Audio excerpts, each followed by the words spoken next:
My name is Brian Worrell, District 4 City Councilor, and I am the Chair of the Boston City Council Committee on Ways and Means. Today is May 21st, 2024. This hearing is being recorded. It is also being live streamed at boston.gov/city-council-tv and broadcast on Xfinity Channel 8, RCN Channel 82, and Fios Channel 964. The Council's budget review process will encompass a series of public hearings that begin in April and will run through June. We strongly encourage residents to take a moment to engage in this process by giving public testimony for the record. You can do this in several ways.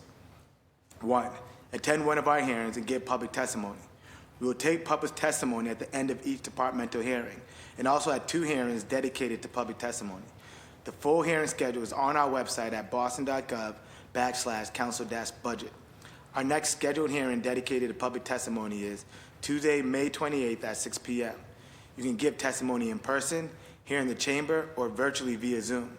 For in-person testimony, please come to the chamber and sign up on the sheet near the entrance. For virtual testimony, you can sign up using our online form on our Council Budget Review website or by emailing the committee at ccc.wm@boston.gov. When you are called to testify, please state your name and affiliation or residence and limit your comments to a few minutes to ensure that all comments and concerns can be heard. 2, email your written testimony to the committee at ccc.wm@boston.gov. Or 3, submit a 2-minute video of your testimony through the form on our website. For more information on the City Council budget process and how to testify, please visit the City Council's budget website at boston.gov/council-budget. Today's hearing is on dockets number 0670 through 0672. Orders for the FY25 operating budget, including annual appropriations for departmental operations for the school department and for other post-employment benefits. Docket number 0673 through 0675. Orders for the capital fund transfer appropriations. Docket number 0676 through 0678. Orders for the capital budget, including loan orders and lease purchase agreements. These matters are sponsored by Mayor Michelle Wu and referred to the committee on April 10, 2024. The focus of this hearing will be discussed the FY25 budget for the Environment Department and the Office of Food Justice. Today I'm joined by my colleagues in order of arrival, Councilor Flynn, Councilor Weber, the Vice Chair of the Committee, Vice Chair Pepin, and Councilor Braden. I would like to now introduce today's panelists. Testifying on behalf of the administration, Interim Chief of Environment, Energy, and Open Space, Interim Chief Osgood, Interim Commissioner of the Environment Department, Interim Commissioner Celis Garcia, Director of Food Justice, Director Wasserman, and Director of Admin and Finance, Director Rogers. The floor is now yours. Thank you so much. Good afternoon, all members of the council, members of the public. Again, I'm Chris Osgood. I have the honor of serving as the Interim Chief of Energy, Environment, and Open Space.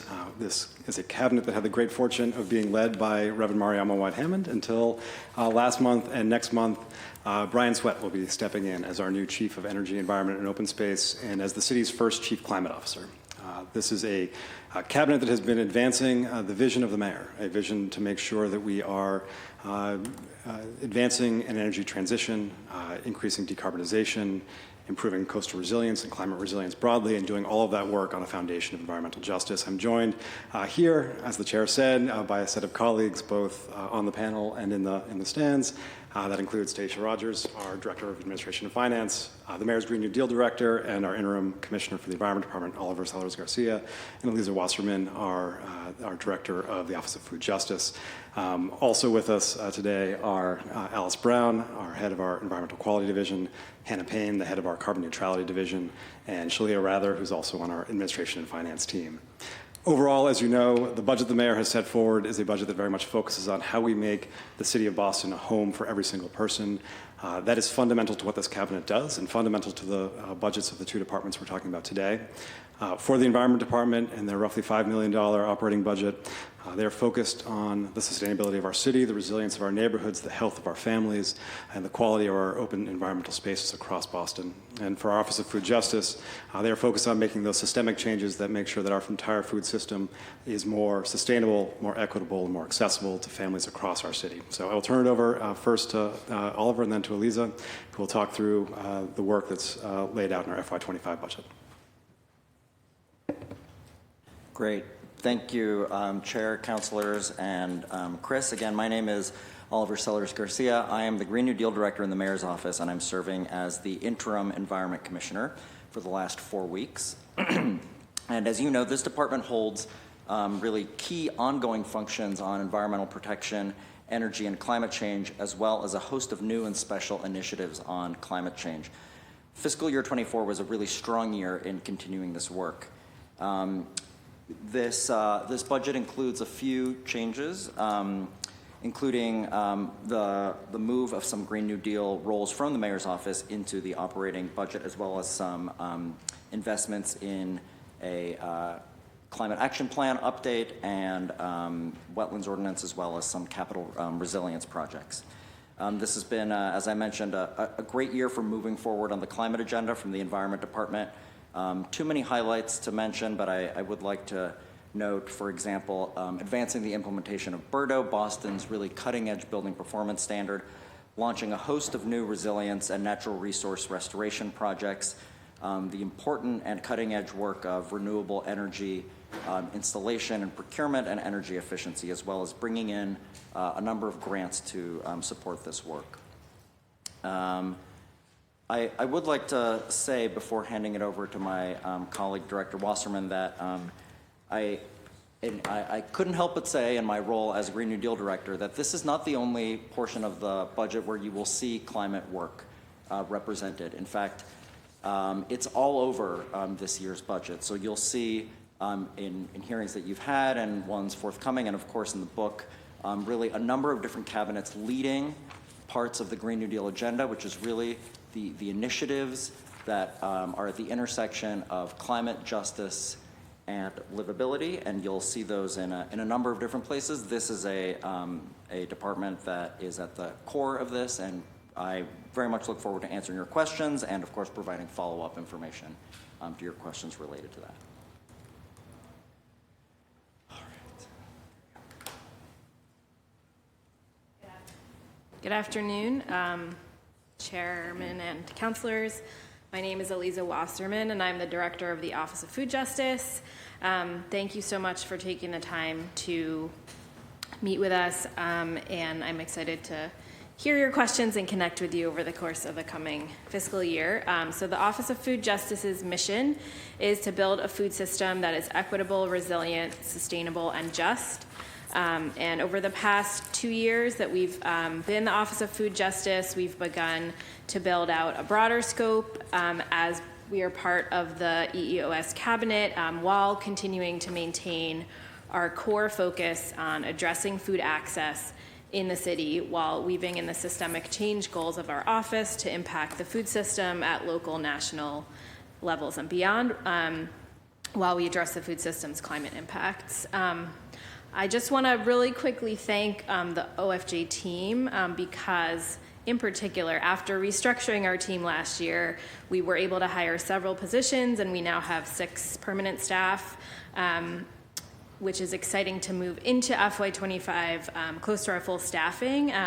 We were at half this number kind of coming out of the acute phase of the pandemic, and we really need the full strength of the team to continue tackling the challenges and to do so in new ways. Our FY25 proposed budget is roughly a maintenance budget at $1.389 million, which is a 1% increase over our FY24 budget to account for the personnel cost of living. And just over $800,000 of this is contracted services, which is how we do most of our work in partnership with community organizations to run food access programs and resource the work of the many great food organizations in Boston. I'll just mention a few of the highlights of what we've been able to implement this year, all of which falls under beginning to implement the 4 strategic goals that we developed in FY23 with Grow Boston, and supporting many of the community partners contributing to addressing food insecurity and improving the food system in Boston. I do want to say, before mentioning those highlights, the impacts of the pandemic are still being felt by our populations in Boston, and food is a key area where that will continue to be the case for some time to come.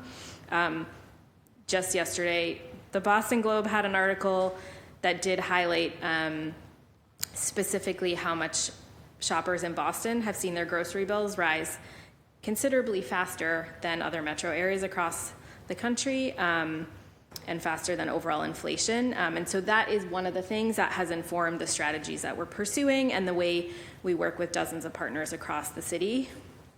In each of our focus areas, we have achieved a new level of strategy and program delivery that continues to center residents in the neighborhoods that have the highest rates of food insecurity in the city, and to center the goals around food access while transforming systems and structures. So a few of those ways that we have been working to build equitable access and distribution systems for fresh, culturally relevant, and or regionally grown food citywide. We provided $402,000 worth of fresh food at no cost to Boston residents at 23 farmers markets this past summer through farmers market coupons distributed by 25 community-based partners. 86% of those coupons were used by residents to get fruits and vegetables, and the balance was for other fresh food, and that's their choice. They can spend it on lots of different things. And then very recently, we launched a new Community Outreach Leaders Grant program this spring, which is funding 5 community-based organizations over the next 6 months to train 40 outreach leaders in at least 10 neighborhoods to build community capacity for peer-to-peer outreach and education about federal and state nutrition assistance programs in a holistic way, so that residents who might be eligible for SNAP can find out if they are, and connect them with a partner that can help them actually enroll, and help people understand how to use the programs they may already have access to, like HIP and other farmers market nutrition programs, summer meals, summer EBT, and double up food bucks. And this was really created in response to community requests for more of resourcing of this type of outreach, with long-term goals to really be building stronger community capacity, to leverage city, in another area, to leverage city food procurement to increase purchases from regional producers and BIPOC producers by city departments. We've been supporting Boston Public Schools Food and Nutrition Services through the procurement changes they have been working through, supporting some vendor outreach and helping to develop external philanthropic support and partnerships that will enable us to bring many more partners to the table to support those efforts.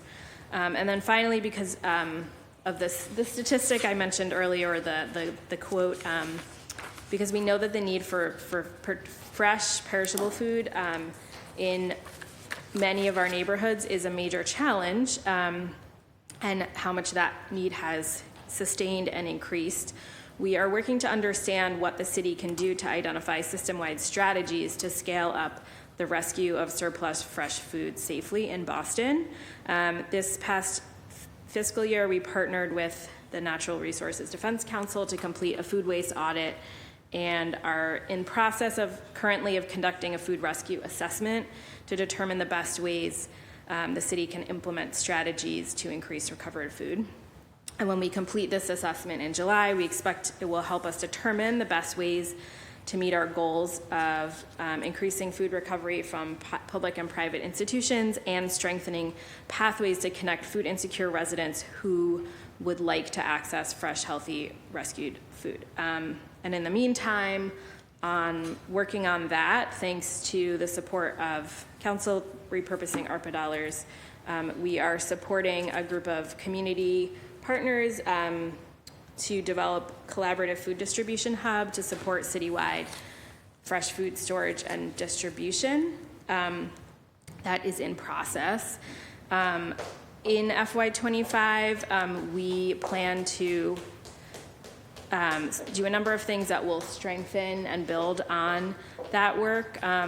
We will be expanding the Boston Double Up Food Bucks program to provide SNAP incentives for fruit and vegetables. I want to go to the next slide, actually. At an additional 2 to 3 stores.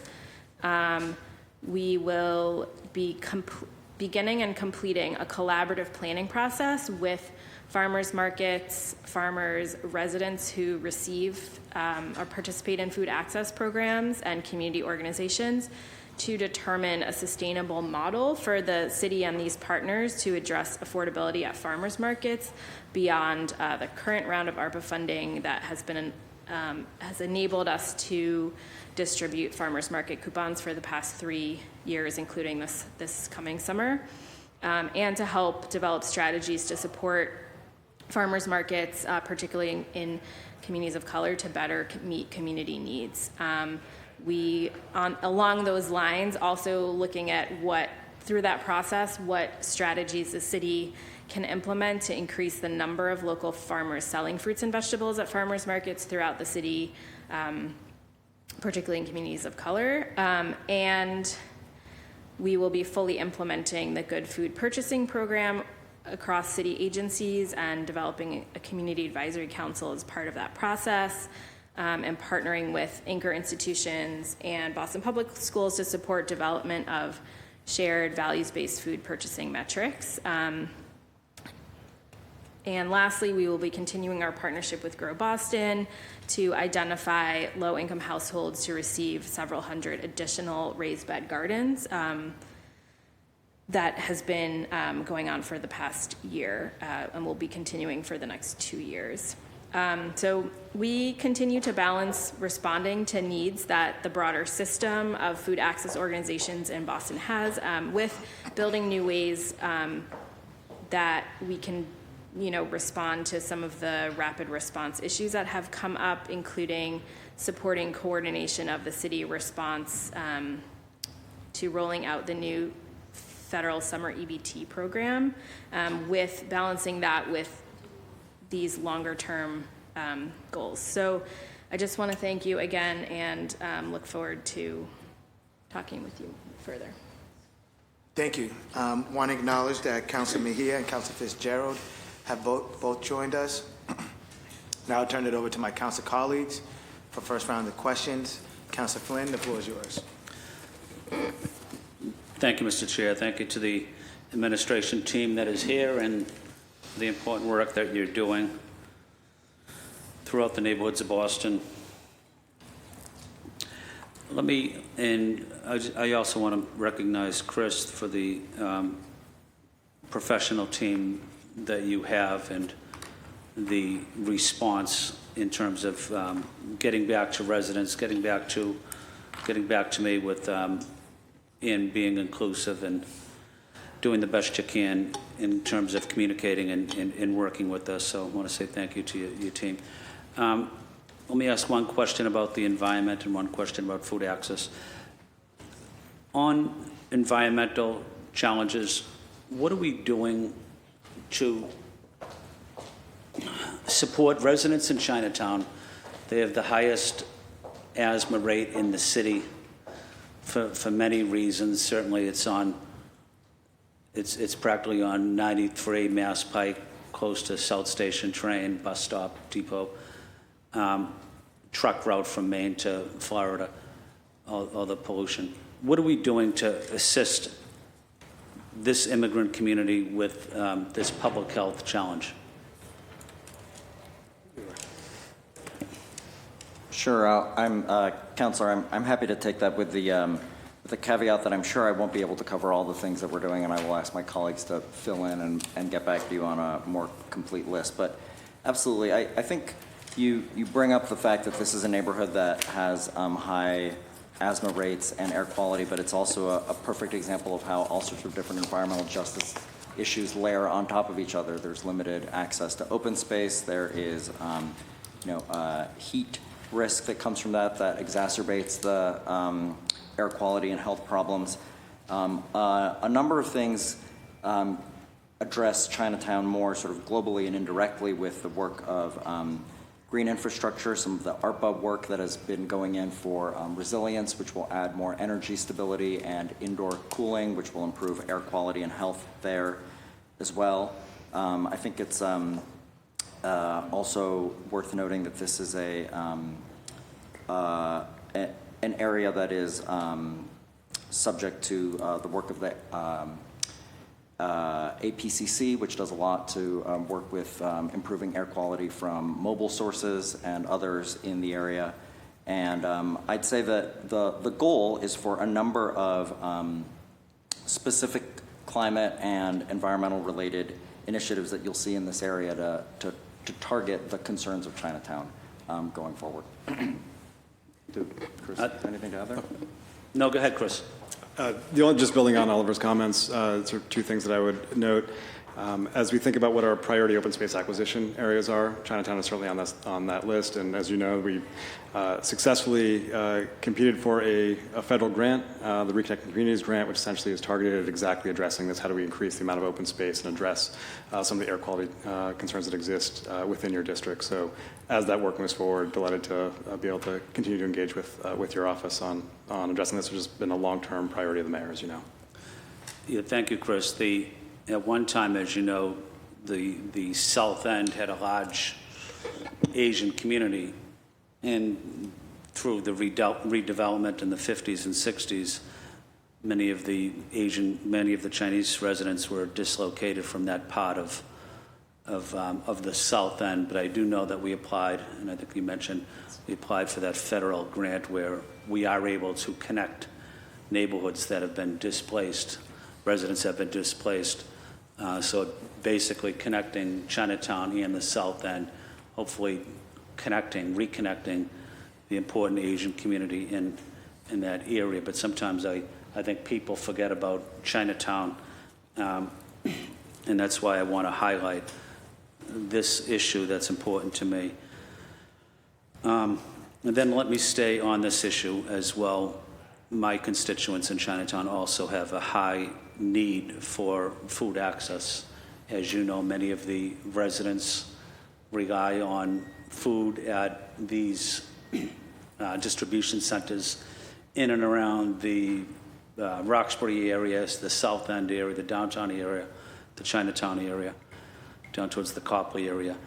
Are we able to focus and support residents with culturally sensitive food for the Chinese community, for the Vietnamese community, and what's in the budget that can help them?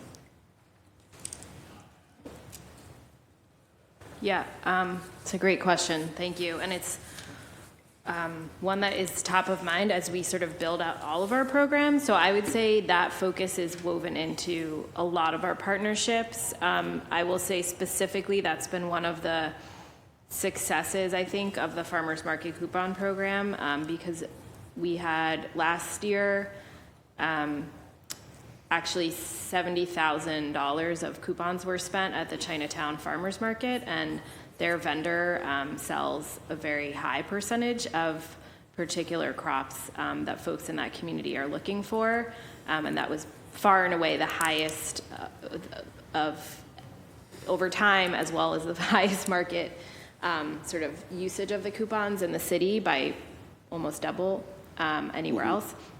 So that's, one successful aspect of the way that program has been structured, where community organizations are able to identify folks who are in need in their communities and get the resources to them, and they have the choice of where to spend it, and a lot of them are, sort of voting with your coupon dollar.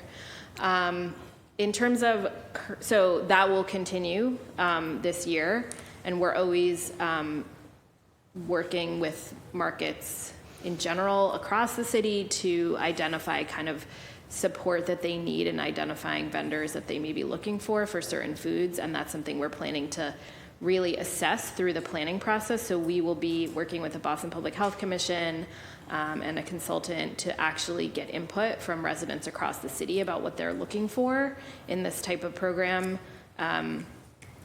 so that when we build something that's more sustainable, that's not like, oh, this is just for a few years and then it goes away and then it's a new thing, which obviously nobody likes that, in terms of the partners and the residents. We can prioritize things like that based on the feedback that we get. And obviously, farmers markets are not the only solution. They're not year-round yet in most of our communities. So I would say one other previously funded initiative for a culturally relevant mobile market actually it was funded previously, but there were supply chain issues, and the truck only just got started by the YMCA of Greater Boston to actually roll out this initiative in the past few months. And so they're currently sort of building out their model of like where is this resource going to be available in what neighborhoods, and getting input from folks about what kind of food they want. So I think those are just a couple examples. The Okay. last... My time is up in 8 seconds. Could I mention one other program, the Women's Lunch Place near the Copley Library? I think it's on Newbury Street. My friend volunteers there, Vivian Lee. They do an exceptional job supporting Asian residents. I had the opportunity to visit many times. I went with my wife last month. Can you have a conversation with the Women's Lunch Place and to see if there's any need from them? But I do know that they do excellent work there. And I want to apologize. I didn't mean to cut you off. I'm sorry. I think we still have more time because I know this chair is very gracious here.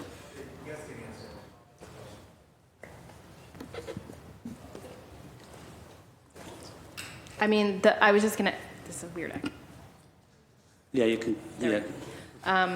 I just wanted to mention that part of why we're doing the community outreach leaders grants is that the peer-to-peer outreach to help folks understand how to access benefits that they might already be eligible for, and doing that in multiple languages through a peer-to-peer process is one of the ways we actually can build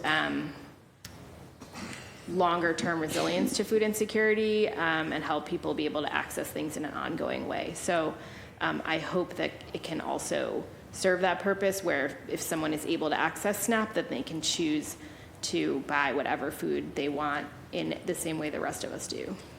Thank you. And I know the Office of Language and Communication Access is a critical department as well. Thank you for the work you're doing. Thank you, Mr. Chair, for giving me an extra minute. Thank you. Councilor Weber, the floor is yours. Thank you, Chair. Director Wasserman, so for BPS kids, we've heard 5,000 kids in BPS experience homelessness or have in the last year. Is that right? What are we doing to ensure that those kids are getting, access to food? That is a great question, and I will have to get back to you about the answer to that in conversation with BPS. Okay.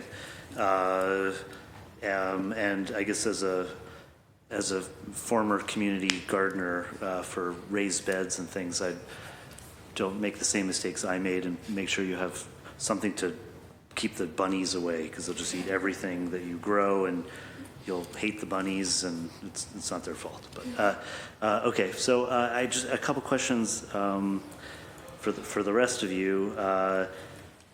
So we're talking about Birdo 2.0. Is there anything in the budget that we need, that we have to do? We have to put in more monitors. Do we have what we need in place to make sure that we're meeting these goals, or are there still steps we have to take?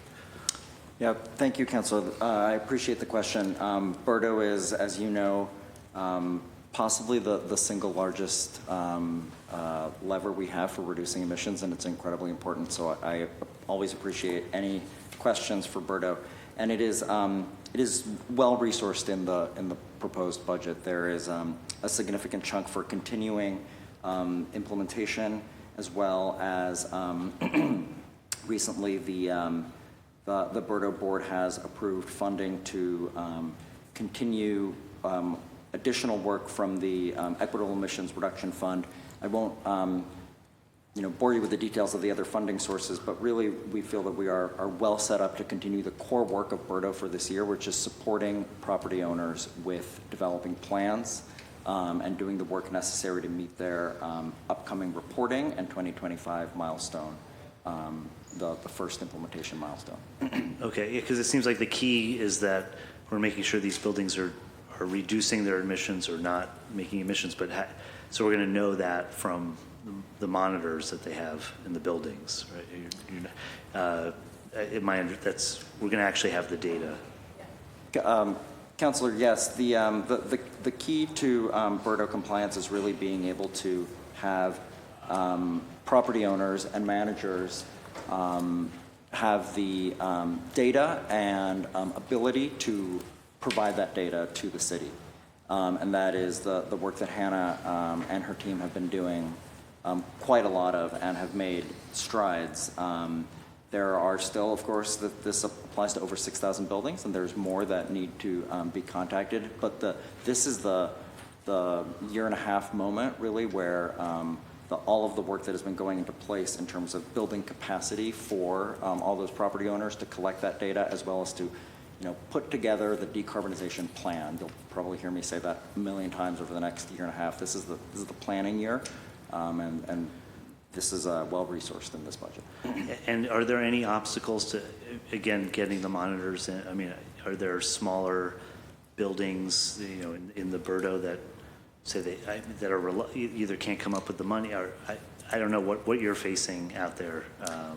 Yeah, if you'd like, I would like to get back to you to see if there's any sort of specific questions there, but I would say just in general, I'll just repeat again, it's really about making the connection and providing the transparent resources, which the team does have to be able to collect and upload the data.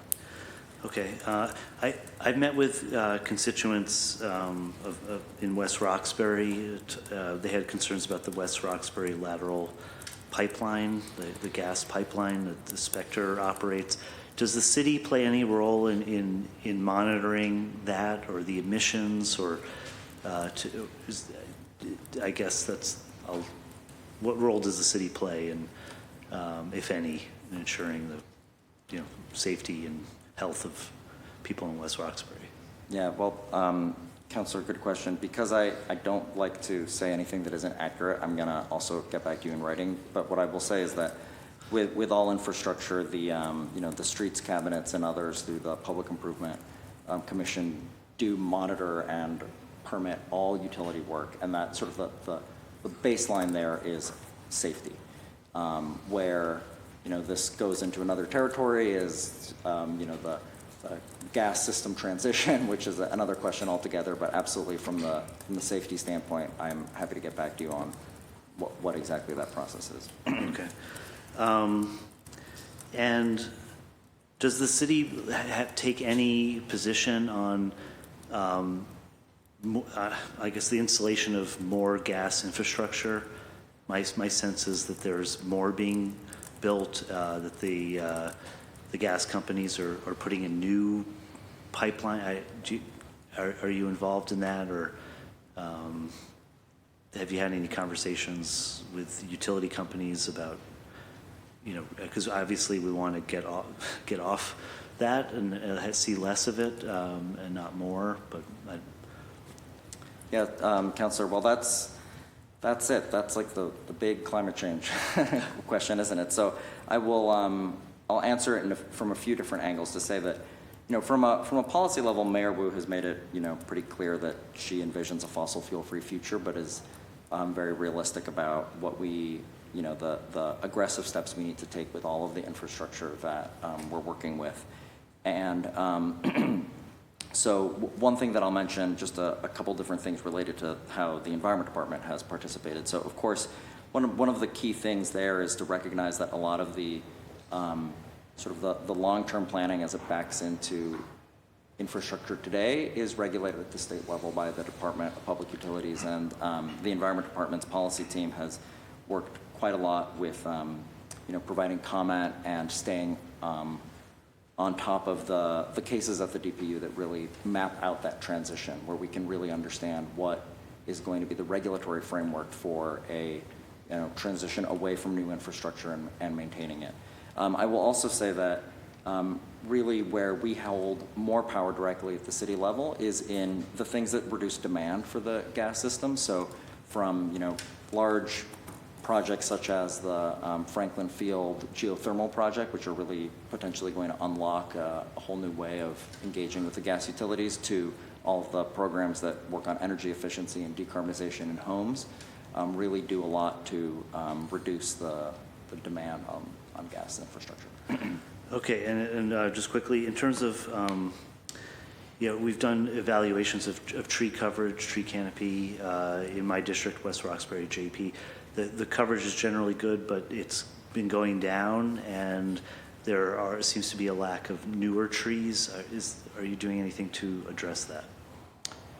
Yes, I will say that this is, I will ask Chris to jump in as, the chief for a few more weeks overseeing the Parks Department, which includes urban forestry inside of it. But of course, all of these things are interconnected, and the Environment Department works very closely with the urban forestry team, if I may just very quickly, on really identifying the locations where there's overlaps in heat, environmental justice, places, as you mentioned, where there's more planting to do. But I also think the urban forestry team is taking it in a new direction of really understanding how to maintain and the sort of long-term health of the canopy as opposed to just new trees in. Chris, is there something to add? Perfect. The only thing I would add, obviously just first to underscore the point that Oliver made, the points that Commissioner Woods made yesterday. There's been a significant increase in not only the capacity to plant trees, but the ability to maintain and care for those trees to make sure that they not only are allowed through their first 2 years of that warranty period, but are actually continuing to become those street trees that we all want along and sort of throughout the city of Boston. But in addition to the work sort of within our parks and on our streets, we are creating some programs that allow us to be able to expand canopy cover on privately owned parcels. And through a recent project, happy to get you some information on this, with the Boston Tree Alliance, we are setting out a set of grants for people to be able to plant trees particularly in areas that have a lower percentage of canopy cover than other areas in the city. So happy to get you some details on that. But it's one of the ways in which we are, over the long term, increasing the amount of canopy cover, particularly in those areas, in those neighborhoods that have less. Okay, thank you, Chair. Thank you. I just want to acknowledge that my brother's keeper of UMass Boston has joined us, the soon-to-be graduate. Accompanied with them is Professor Cooper, who I'm a big fan of, and then one of the alumni advisors from my team, Abdullah Beckett, who's doing great work here, and also alumni advisor Justin Santiago, and also accompanied by Jason Gant from the BMA, Black Male Advancement. Welcome to our council hearing on food justice and environment. Now we'll go to Vice Chair Pepe. The floor is yours. Thank you, Chair. And congratulations to those gentlemen up there that are graduating on Thursday. My sister's also graduating from UMass Boston on Thursday, so shout out to y'all for doing that. To the panelists here today, thank you so much for being here and for joining us to answer some of those questions. I have some good questions that pertain to my district specifically. The first one is regarding Crane Ledge Woods. It is an urban wild in Hyde Park. Lots of acres. There's a lot of push to protect that land in my district. Now I just want to know what efforts are we taking as an administration to protect this land? Councilor, I'm certainly familiar with the property. I'm certainly familiar with the property and the issue, but let me make sure that I sort of know what the latest is around protecting Crane Ledge, and I can get back to you on that.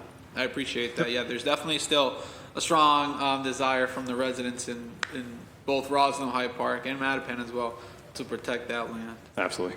From anything. There's also another great project that's been on hold. It is the Neponset River Pathway by the Edgewater neighborhood. The residents have been waiting for this. Apparently there's a holdup with DCR about who takes ownership of the maintenance. It's an unfortunate situation because this part of the city can really use that love. It's an access point to that Neponset River. The residents would love to be able to use that pathway, but we're not getting any updates from the Conservation Committee. What's the holdup? What can we do to expedite it so that this project can go through? Yeah, Councilor Pepin, thank you for that question. And I agree, this is a really exciting project, a beautiful space and amenity and resource in your district. I'd like to get back to you in writing with the details so you can sort of like quote exactly what it is, but my understanding is that slowly but surely we are making progress with DCR, the Department of Conservation and Recreation. That is really where some of the holdup is, and we are optimistic that that is something that will be sorted out. I appreciate that. I'm glad to hear that you do feel that there's optimism there.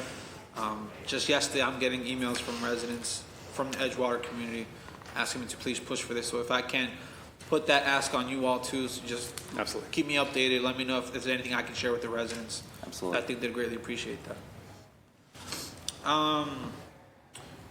In regards to food justice, it's great to see you here. I wanted to know, what's the update on the refrigerators that are going to different food pantries or being distributed in the city of Boston? I know there's a great interest to bring some of those to the Archdale Community Center, the Menino Center, one of them to Hyde Park. I just want to know, what's the is there any update on that, or what's the process to request those? Yes, so thank you, Counselor. It's great to see you, and as always, yeah, appreciate there's a lot going on in the district around food access. So we, because we're in the middle of our food rescue assessment, which includes a whole process where we have a community group that's doing engagement with pantries and residents who are using different food distribution sites to find out like what they want the city to do and what some of their different barriers are. What we're going to do then is, after that's finished in July, then we'll have recommendations for what are the most effective things the city can do, and so we'll be able to deploy some of those funds through a grant program to, solicit proposals for different partners around the city to how they would use funds for cold storage, coordination. We don't, we want to make sure we have all of that input before we kind of make decisions about what those funds are used for, and hope that sort of late summer, early fall, you'll be seeing something that we will, be blasting out very far to many of the different partners so that they're aware of the opportunity. That's great. I just want to thank you for the work that you do. I know that you've been very active in my district specifically. From what I've heard from the residents, they really appreciate the efforts out there, and especially the food pantry that happens in the Menino Center. They appreciate all the efforts that you guys are all taking to help them. So thank you for that. I guess one more question regarding food justice.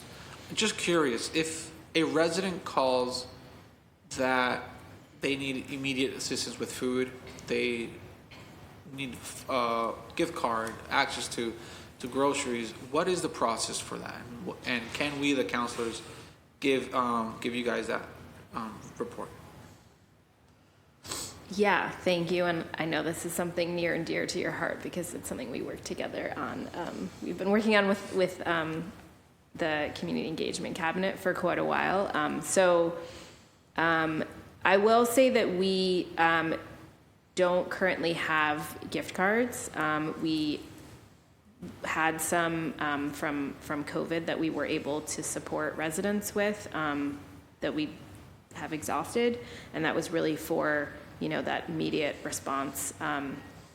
That was really for folks who are suffering from COVID, but then we were able to use for other sort of emergency situations, and that we were able to we both we didn't want to stretch them out and have to say no to people who needed food. So I think are kind of constantly working with partners to get the most updated information about the different resources in different neighborhoods based on population. Is it a senior who needs delivery? Is it a family? Are they are they potentially eligible for a program like SNAP or WIC? And that would be kind of something that would sustain them over a longer period of time. Our team has been kind of working to revamp the resources in partnership with Vital Connections, one of our community partners, and Project Bread and the Greater Boston Food Bank to see like what is the best way that all these different partners can provide informational resources and not have them be either duplicative or inconsistent, because it's like these things change on a monthly basis. So that is something that the team is kind of always updating what resources we are able to share with somebody who calls us or who calls 311 or a counselor's office. Thank you for that. No, I have very fond memories of doing some food deliveries with for your office back in the day. So just really thankful of that project, and just looking forward to what else comes from that office in my district in the future. But just want to say thank you for all the work you all do. Very much grateful for the efforts, the community outreach that you do in my district. But that's it in regards to questions. I'll use the rest of my time. Thank you. Councilor Braden, the floor is yours. You got me. Thank you. Good afternoon, everyone. Good to see you. Let's see. I'm excited. I really appreciate your comments about this whole Green New Deal for Boston as an interdepartmental and interagency and also intergovernmental effort, not only just ourselves in the city, but the state as well. I'm very excited about the Reconnecting Communities grant that we got for the Alston area to reconnect Alston across the Pike, part of the I-90 project, so that's really exciting. One concern we have is just thinking about electrification and how we're all going away from gas heating and gas cooking and electrifying everything. I know in our neighbourhood in the heat of the summer, when it's a really hot stretch of like several hot days, we get brownouts, and I'm just wondering, it's not a question of just generating green energy. Like I think we have a lot of renewable generation, like from wind and solar, but I'm just thinking is our grid really up to being resilient enough to withstand the increased load that we have at peak times? Because I know when it goes down, it is a life-threatening situation, especially for older adults in our communities. So that's one question. And then the urban heat island, Ulster Brighton has a significant urban heat island around, around the sort of Commonwealth Ave corridor. And MBTA we have a project in our capital budget to, it's been in the capital budget for a while, we're not getting there yet, but just to improve, realigning the tracks and making it more pedestrian friendly, etc. But I really feel that this is an important opportunity to maybe do some more greening of that corridor, improving our stormwater management, because we were under that storm we had last August when it dropped 2 inches of rain in 2 hours. I think the T closed down because the lines were flooded. But also just even greening the space and increasing our tree canopy. We'd love to have a verdant Commonwealth Ave, just not quite as nice as downtown, but a little more greenery along there would really help. And so those are a couple of things. Just the inland flooding, I know there's a huge emphasis and a very urgent need to attend to our coastal resilience in terms of sea level rise and storm inundation. But inland flooding, if we get a big storm that sits on us for a few, and drops a lot of rainfall, we are going to have severe inland flooding issues in Alston. And I'm just curious about how we are working with homeowners and just to really help address the stormwater management issues that we have. One concern we have is that, with increased demand for pressure on parking, landlords are paving over the yards and renting out parking spaces in what was formerly a permeable green space. And then what are we doing to incentivize sort of homeowners and non-profits to do green gardens and bioswales sort of things? And then another issue that came to us with the food pantries we have incredible food pantries. They tend to be non-profits. They work a lot of volunteer labour. They run on a shoestring. And one issue that came to us recently was that they're having to pay a huge amount of money to take their cardboard away. They have a lot of cardboard cartons, and I think it's maybe trying to find different vendors, but they're having to pay to have their cardboard cartons taken away.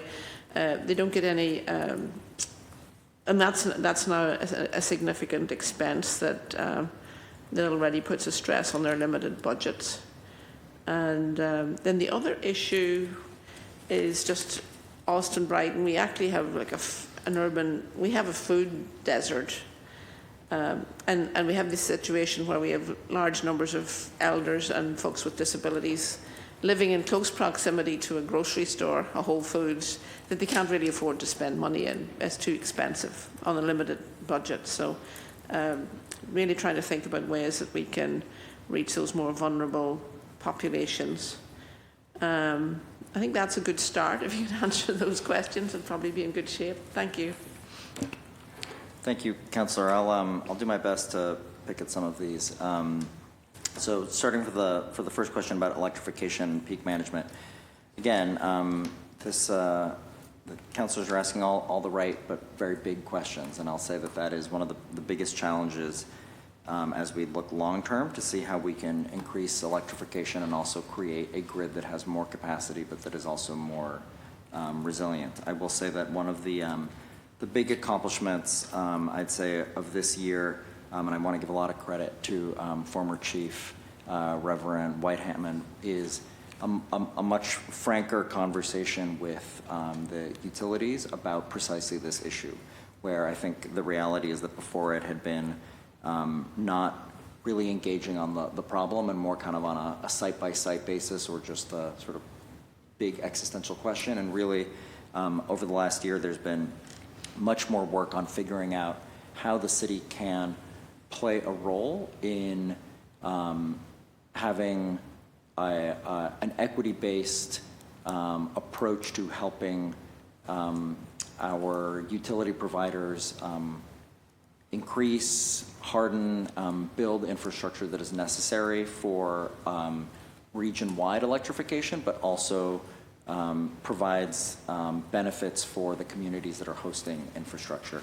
And I'd say that your district is like others, with unique situations in specific neighborhoods with infrastructure, but also with sort of the global issue of how do we make sure that we can build this infrastructure in a way that really is there, as you mentioned, to provide the backup power that is needed as it is more necessary, for example, on a hot night to have air conditioning. Mm-hmm. I will say that complementing sort of the big infrastructure work, I'm going back to something I said earlier, it's sort of like the big picture and then the where does it meet demand, and I'm happy to say that a lot of the programs that are working across the city and in partnership with the state are really about helping property owners, both of rental properties and homeowner residents, to create buildings, retrofit buildings that are more energy efficient and therefore actually more resilient to an outage, where temperatures stay cooler for longer if there is something like that. So it's really a few different things at once that are necessary.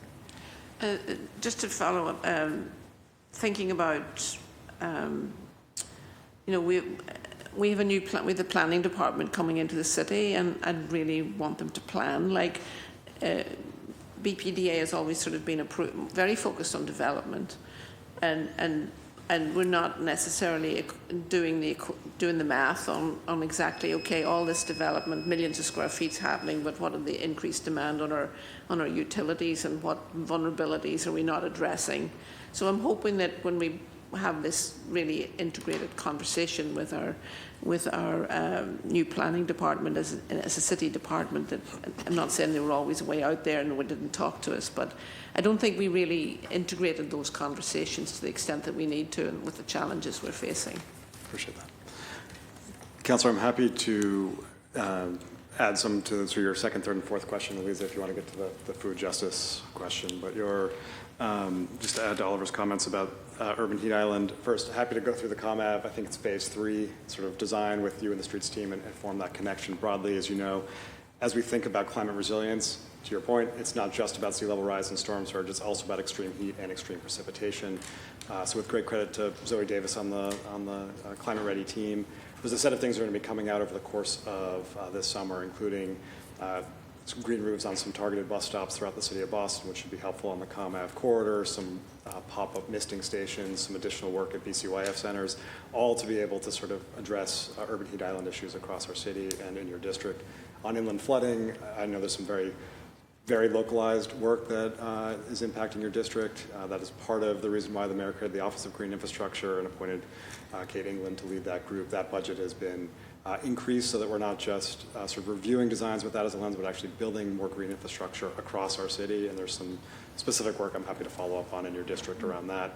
To your point on planning and then zero waste before turning it over to Eliza, as you know, I think we both have a sort of big interest in Beacon Park Yard is a very interesting opportunity to fundamentally address your first, second, and third questions from the very start. It's very rare that we have that much space to think about how do you create the subsurface utilities that are right and smart from the start, to be able to create the open space and tree-lined streets that address urban heat island from the start, to be able to put in green infrastructure that deals with the stormwater concerns in that area from the start. And that work is being led by Ben Zunkler and the BPDA team, the future planning team. So I think that's a great opportunity to do exactly what you're saying about this work. And then a quick note on zero waste before passing it over to Eliza. Thinking about sort of how we support more groups in sort of handling things like cardboard and sort of the costs and challenges of recycling. It's certainly something of interest to us. So happy to think about how we can be a thought partner there. That'd be good.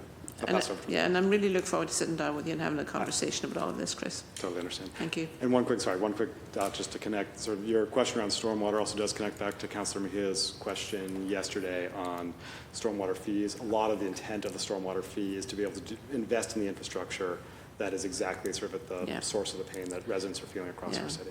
We have a rain garden in our yard, so we don't put any water in the stormwater system. So we're going to actually do a show and tell in a few weeks' time. People are going to come by and look at it. Fantastic. But, yeah, thank you.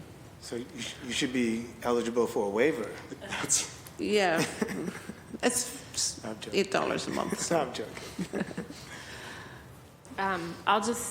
I would be very interested to hearing more specifics from the pantry in your district about the cardboard recycling costs. Maybe we can put our heads together and think about if there are systemic strategies. I know the pantries all over the city are doing incredible work, and the demand has gone up and up and up, and they're really trying to patch together budgets and deal with lines and without the resources that they need. So if there is something we can do to kind of decrease that added cost, I'd really like to think about it. So we'll follow up about that. Yeah, we had a specific question from one particular, and then we asked around different food pantries, and I think they're pretty all much having the same problem. So I think if there's one way to centralize maybe cardboard recycling or something, and get a vendor that would be able to help, I think it might help. But I'm happy to brainstorm some solutions. Yeah, and we work closely with the Greater Boston Food Bank, and there might be systemic strategies in terms of where they're getting the food from, and just I know something. The other thing that you mentioned about elders not being able to the food afford desert food. idea and the sort of as Congresswoman Presley calls it, food apartheid. You might be living right next door to a really nice grocery store, but you can't afford to buy their food there, so that's a problem. Yeah, no, thank you for raising that. I think in your district, we sort of are aware of some of those challenges, and we do work closely with the Alston Brighton Health Collaborative that is, I think, always sort of pioneering new innovative strategies to meet the need, as well as kind of convening folks more and more to kind of look at neighborhood-based, community-based strategies. So they are one of the grantees for community outreach leaders, which just to say, I think is an opportunity because they know the community best to be doing the peer-to-peer outreach is really that grant is funding is really designed to help folks become aware of federal and state programs that they can participate in and potentially get resources. We know that like the monthly SNAP benefit is not as high as it should be, but there are resources like that that can help people in the longer term, especially seniors, you know, depending on their particular like income eligibility, et cetera. But yeah, happy to talk more about that and sort of brainstorm particular solutions at the neighborhood level. Very good, thank you. Thank you. Councilman Mejia, the floor is yours. Thank you, Chair, and thank you all. I'm going to pick back up on the environment. I'm going to start with that, and then I'm going to talk about food insecurity. So I got 8 minutes, so 4 for each. That's the goal. That means that your answers better be less than a minute, okay? So I'm curious around the storm. I'm going to go back to the stormwater situation because I got a lot of businesses that have been calling me about that tax. And I'm all about how do we seize a moment to do education, particularly with immigrant-owned businesses who have not, who struggle with the environment, climate justice conversation. And so curious about what, if any, opportunities you're thinking about as an entry point to do some education around that so that they understand the why, not just getting a tax, but helping them understand how that helps them. And I can tell you that along Columbia Road, they always have flooding, and all of those businesses are the ones that are impacted. So I have been able to, in my own little humble way, because I don't know much about the world that you operate in, have managed to educate these immigrant-owned businesses about climate justice and how it is all interconnected. So I'd love to hear what your thinking is and framing is around that.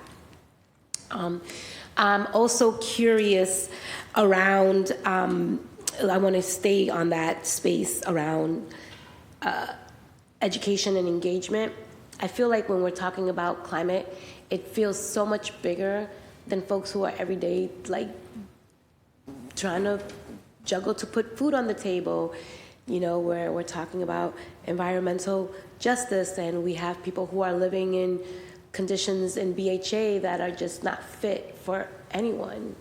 And, you know, they just, whether it's the heating or the ventilation, all of those things, I'd love to hear kind of like, I don't know if that's your department or you guys are environment, right? You guys are environment. Yep. So y'all can talk to me about that, okay? Great.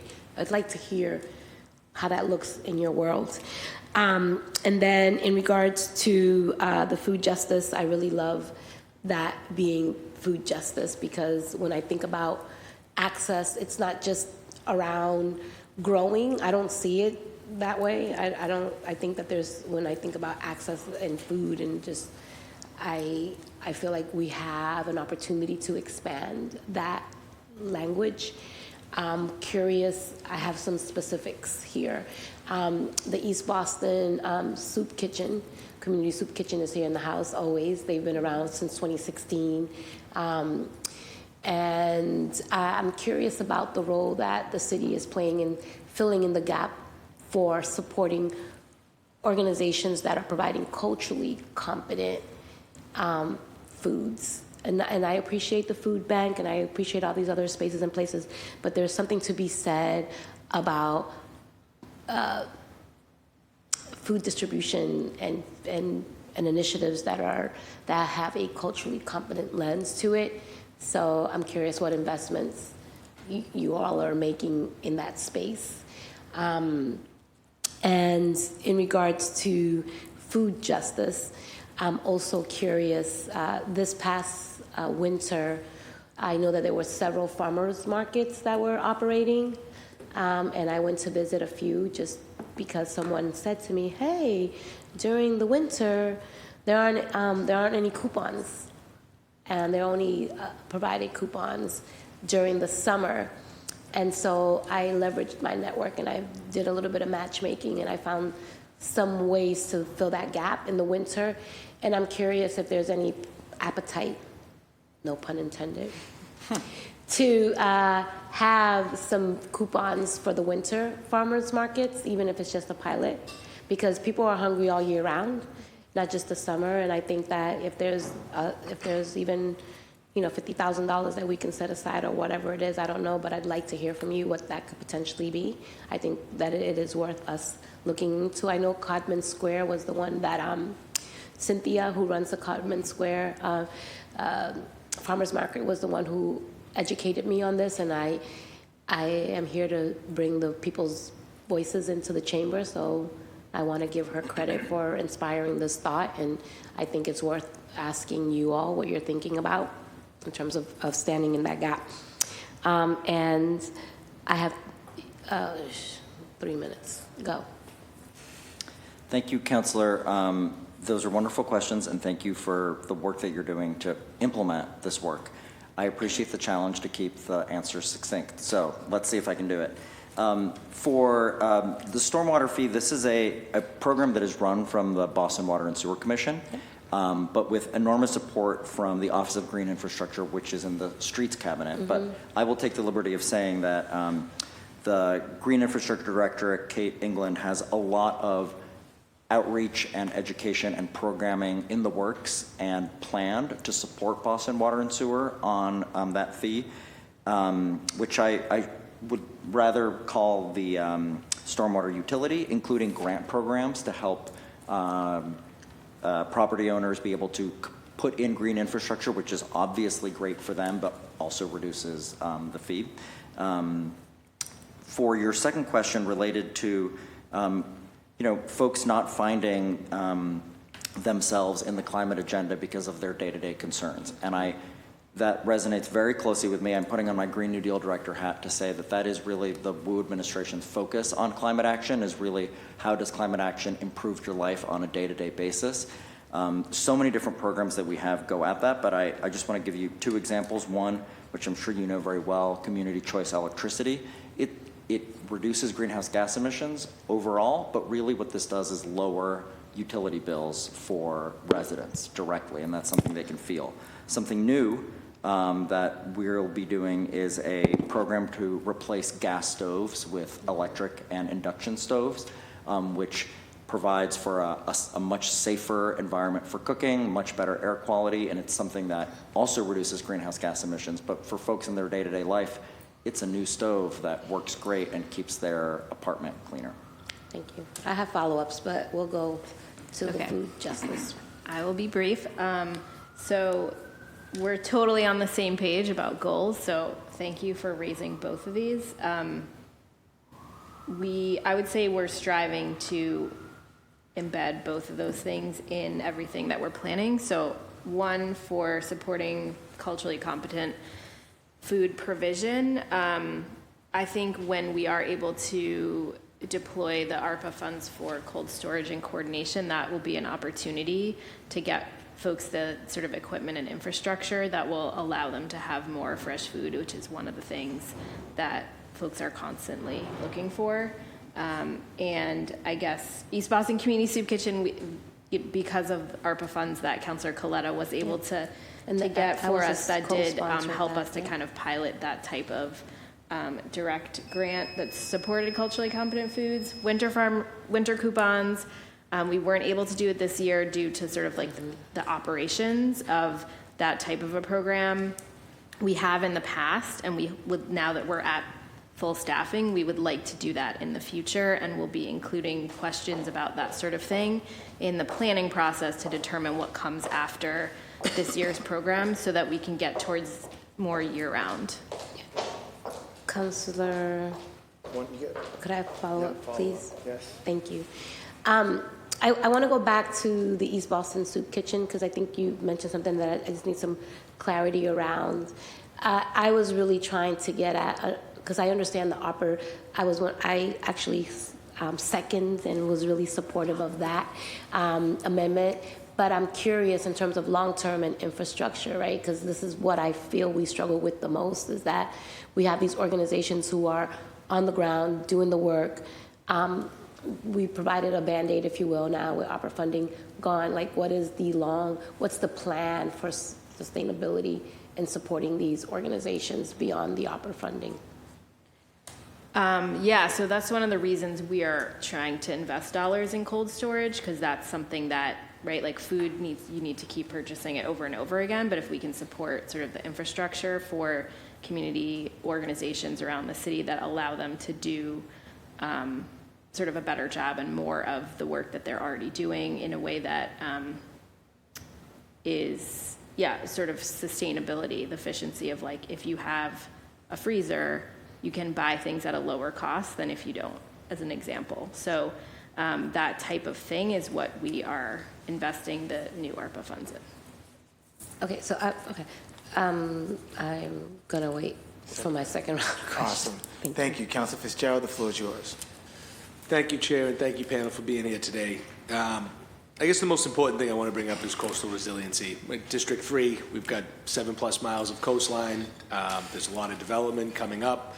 A lot of opportunities to make this stuff right. But with it, I just want to highlight some of the concerns as we move forward. I think about, the to come Bay City, Morrissey Boulevard redesigned, the folks at Port Norfolk who are wondering when we do this coastal resiliency, where is the water going, especially on Morrissey Boulevard in Bay City? Does it just flood it to Port Norfolk folks? So I know they have a big concern about that. But I guess I also just have a question about activating that space, right? As we build it up, what it could be in terms of open space, park space, multimodal pathways, things of that nature. Along the coast, I think bike lanes, right, places for where people can go ride their bike, get there, and jump in the water, barring safe swimming. That's another one of my questions in a second. But, looking at that, and are there programs for folks like the folks in Port Norfolk that we could provide or that are out there that maybe they could look into as they sort of become more threatened by the rise of the water?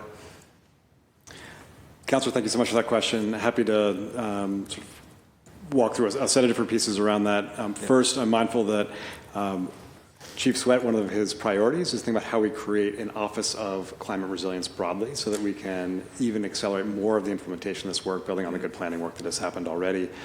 This is a budget which actually invests even more in our ability to do that. So thinking specifically about your district, one of the things that is in this budget is a $75 million match reserve that allows us to provide city match for competitive state and federal grants that we're going after. To give you an example of two of those, we were supporting a grant that is being led by DCR for the reconstruction of Tinian Beach following the planning effort that was done and led by the BPDA in collaboration with the community. We submitted a grant application to FEMA for, in total, $15 million, of which essentially 12 would be from the federal government, and then the rest would be matched from city through this budget and from the state. Similarly, we have match funding that we have set aside for the flood path that you mentioned through Moakley Park and the Moakley Connectors, again, so that we can go aggressively after every state and federal financing opportunity there is to be able to protect our residents and do this work as expeditiously as we can. To your point around how do we make sure that we are not just building walls and protecting ourselves against a threat, but actually enhancing our city by doing this, that is fundamental to what we are trying to get done. I think ties into both the Councilor Mejia's question before and Oliver's answer, that so much of this work is not simply about walling ourselves off from a threat, but actually figuring out how do we reconnect people with a harbor that they love and be able to walk, bike, jog along that, be able to fish along that, whatever folks want to be able to do. So we are thinking about how we make sure we're doing that design work and investing in those elements. To your specific question on Port Norfolk, there is funding in this capital budget for climate-ready streets. We're expecting to be able to carve a portion of that climate-ready streets funding off to do a project specifically in Port Norfolk, in many ways targeted exactly to what you're addressing. How do we not just think about sort of access to and the protection of Port Norfolk, but actually guidance for homeowners and property owners in the Port Norfolk community, knowing how important that is. So happy to dive in more along the coastline, but that's sort of the quick overview. Nope, that's fantastic. I think along that and helping people be aware of things, in Birdo, Are we doing enough outreach? I know some people are saying, yeah, I know we got to comply, but who do we go to? What do we do?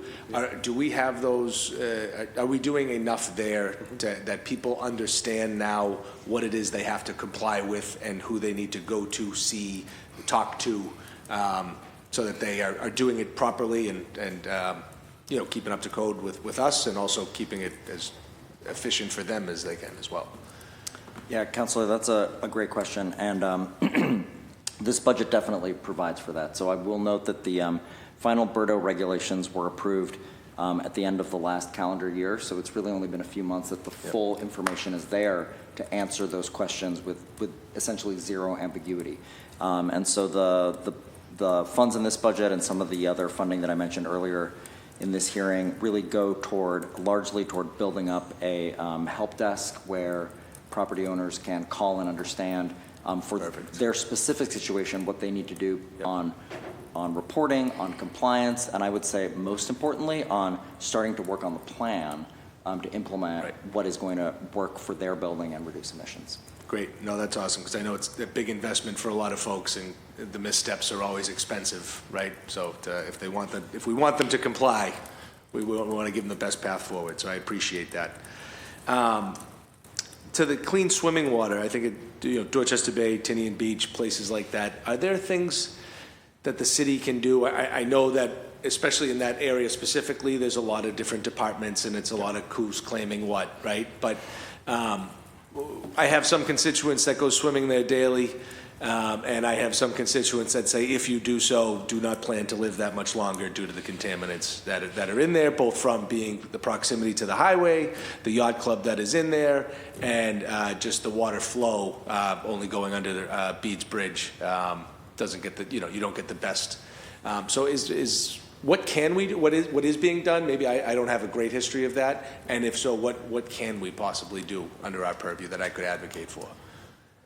There are others, including on this panel, who will know more than I will, so happy to get back to you on a sort of a larger answer. A lot of some of the elements of the work that can be done really actually are by groups like the Boston Water and Sewer Commission, who are thinking about how to best handle stormwater across the city of Boston, and I know that is of interest to a number of your constituents. So happy to specifically sort of document some of the work which they're doing, and then broadly some of the work we're doing up and down our coast, to make sure that there's great places for people to be able to swim. I just see a beautiful Morrissey Boulevard, redone, raised, coastal resiliency, bike path along the coast, people swimming in the beach in the bay, walking down through the neighborhood. It's the painting that I'm shooting for, right? So I appreciate you guys and helping us get there. As far as the tree canopy, from back to, I know when Mayor Menino had put that originally forward, I forget the amount, was it 30,000 trees, right? I forget the number.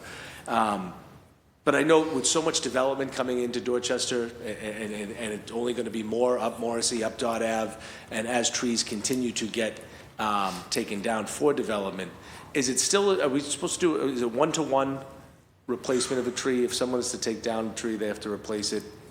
Or is that not necessarily, and how do we enforce, if that is, what is the enforcement there? I will give you the specific on the tree ordinance.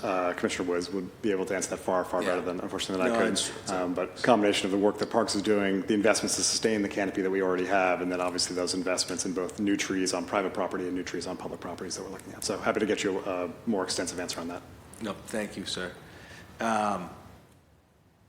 We talked about, you might have already hit on this one, but advancing the design that builds resilience to 2030 in flooding pathways. Just what that looks like. What is that? What is the design? I just don't know physically.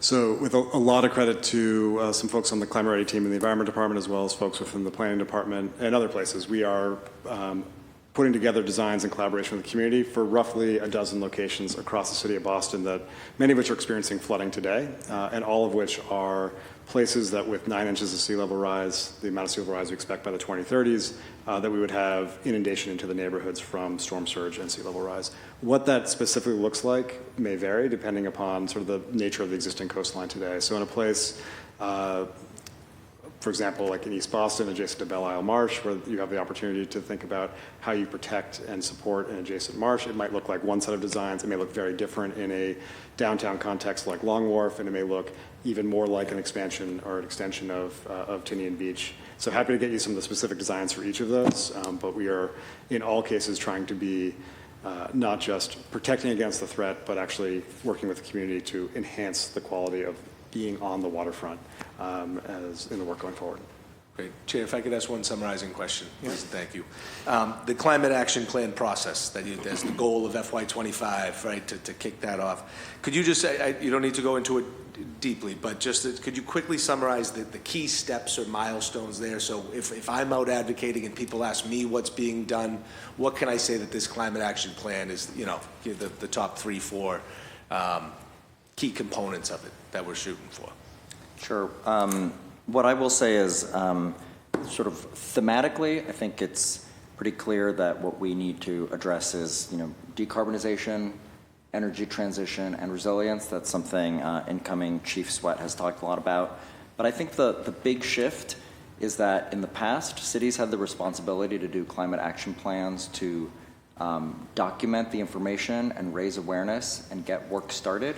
We're at a totally different point now. We're looking for plans that are really about the nuts and bolts of implementation and about getting the jobs and immediate benefits from them. So I think we are in a great position in Boston to kind of break the mold on what it means to do a climate action plan. So it's a great question that we look forward to answering with the community about how we do this differently, because we're not going to do another plan like we've done in the past. No, it's great. It's great to see action being taken, knowing that the clock is ticking as well, and we've got to train our kids up to be ready for these jobs in the future as well.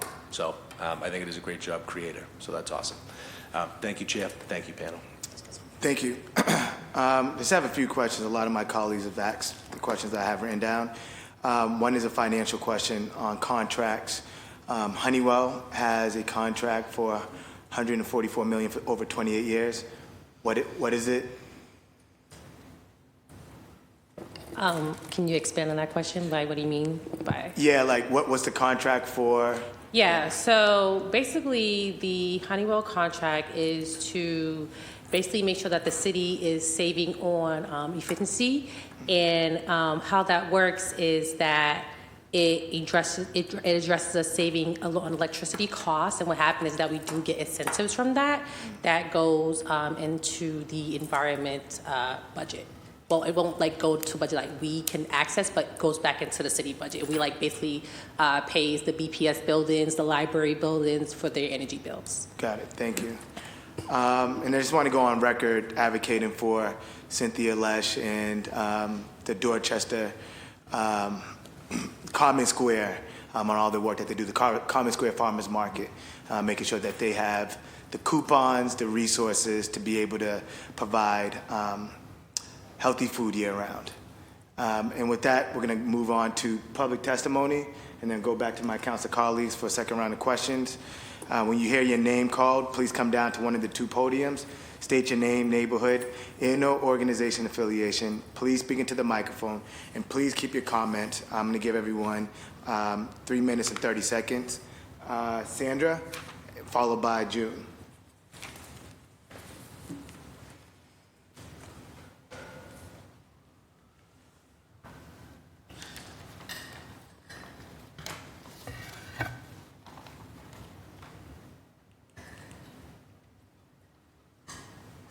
Good afternoon, Chair. Good afternoon. And all councilors.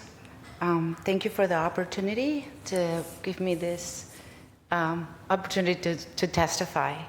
My name is Sandra Niger. I live in East Boston, and I am the founder and executive director of the East Boston Community Soup Kitchen. We are a small nonprofit organization that has operated a food pantry and soup kitchen service in Maverick Square in East Boston for nearly 8 years. We distribute over 500 bags of groceries each Monday, and we provide over 300 hot meals on Tuesdays.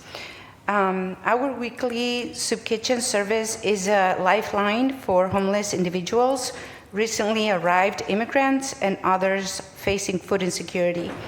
We provide breakfast and hearty hot meals on Tuesdays, as I said, at our Savior's Lutheran Church. We bring recovery coaches and barbers and who provide free haircuts to our unhoused. We also provide feminine hygiene supplies once a month. We also have a pet food pantry every 2 months. We also have a partnership with the local East Boston YMCA for our unhoused to access the showers. We also provide birthday celebrations to our unhoused every month. Our soup kitchen, like ours, is a key source of social connections and support for our city's most marginalized and vulnerable individuals. Our clients struggle with significant trauma, addiction, and other mental health challenges. We have created a welcoming, joyful, and judgment-free environment in which these individuals can relax, come in front from cold and very cruel environment out there in society. As a result, our soup kitchen has been the entry point for several dozen individuals who have been, in rehab and have gone to detox and have benefited from these services. This is the service that we are most proud of. We not only provide nutritious and culturally significant food to our diverse community, but we partner with several social service agencies to provide mental health support, rehab services, and connections to housing resources. Welcoming community spaces like the East Boston Community Soup Kitchens are one of Boston's most powerful tools to both support people facing food insecurity and also address the root cause of homelessness. We are extremely grateful for the support of our city councilors, such as our councilor Julia Mejia, Rutzi, and also Councilor Gabriela Calera Gigi, and the Mayor's Office of Food Justice. I am here today not only to share our story with you, but to ask for your support. Small grassroots organizations like ours are constantly in need of financial support from public and private sources to continue our life-saving work. Consistent, reliable funding sources are needed to ensure the sustainability of our operations and the quality of food that we hope to provide to a very diverse community that we have. So, thank you for all that you do for so many of us, and please keep us in mind for opportunities to collaborate with you and for your support. And our low-income immigrants and our homeless that really need us. So thank you so much. Thank you. June?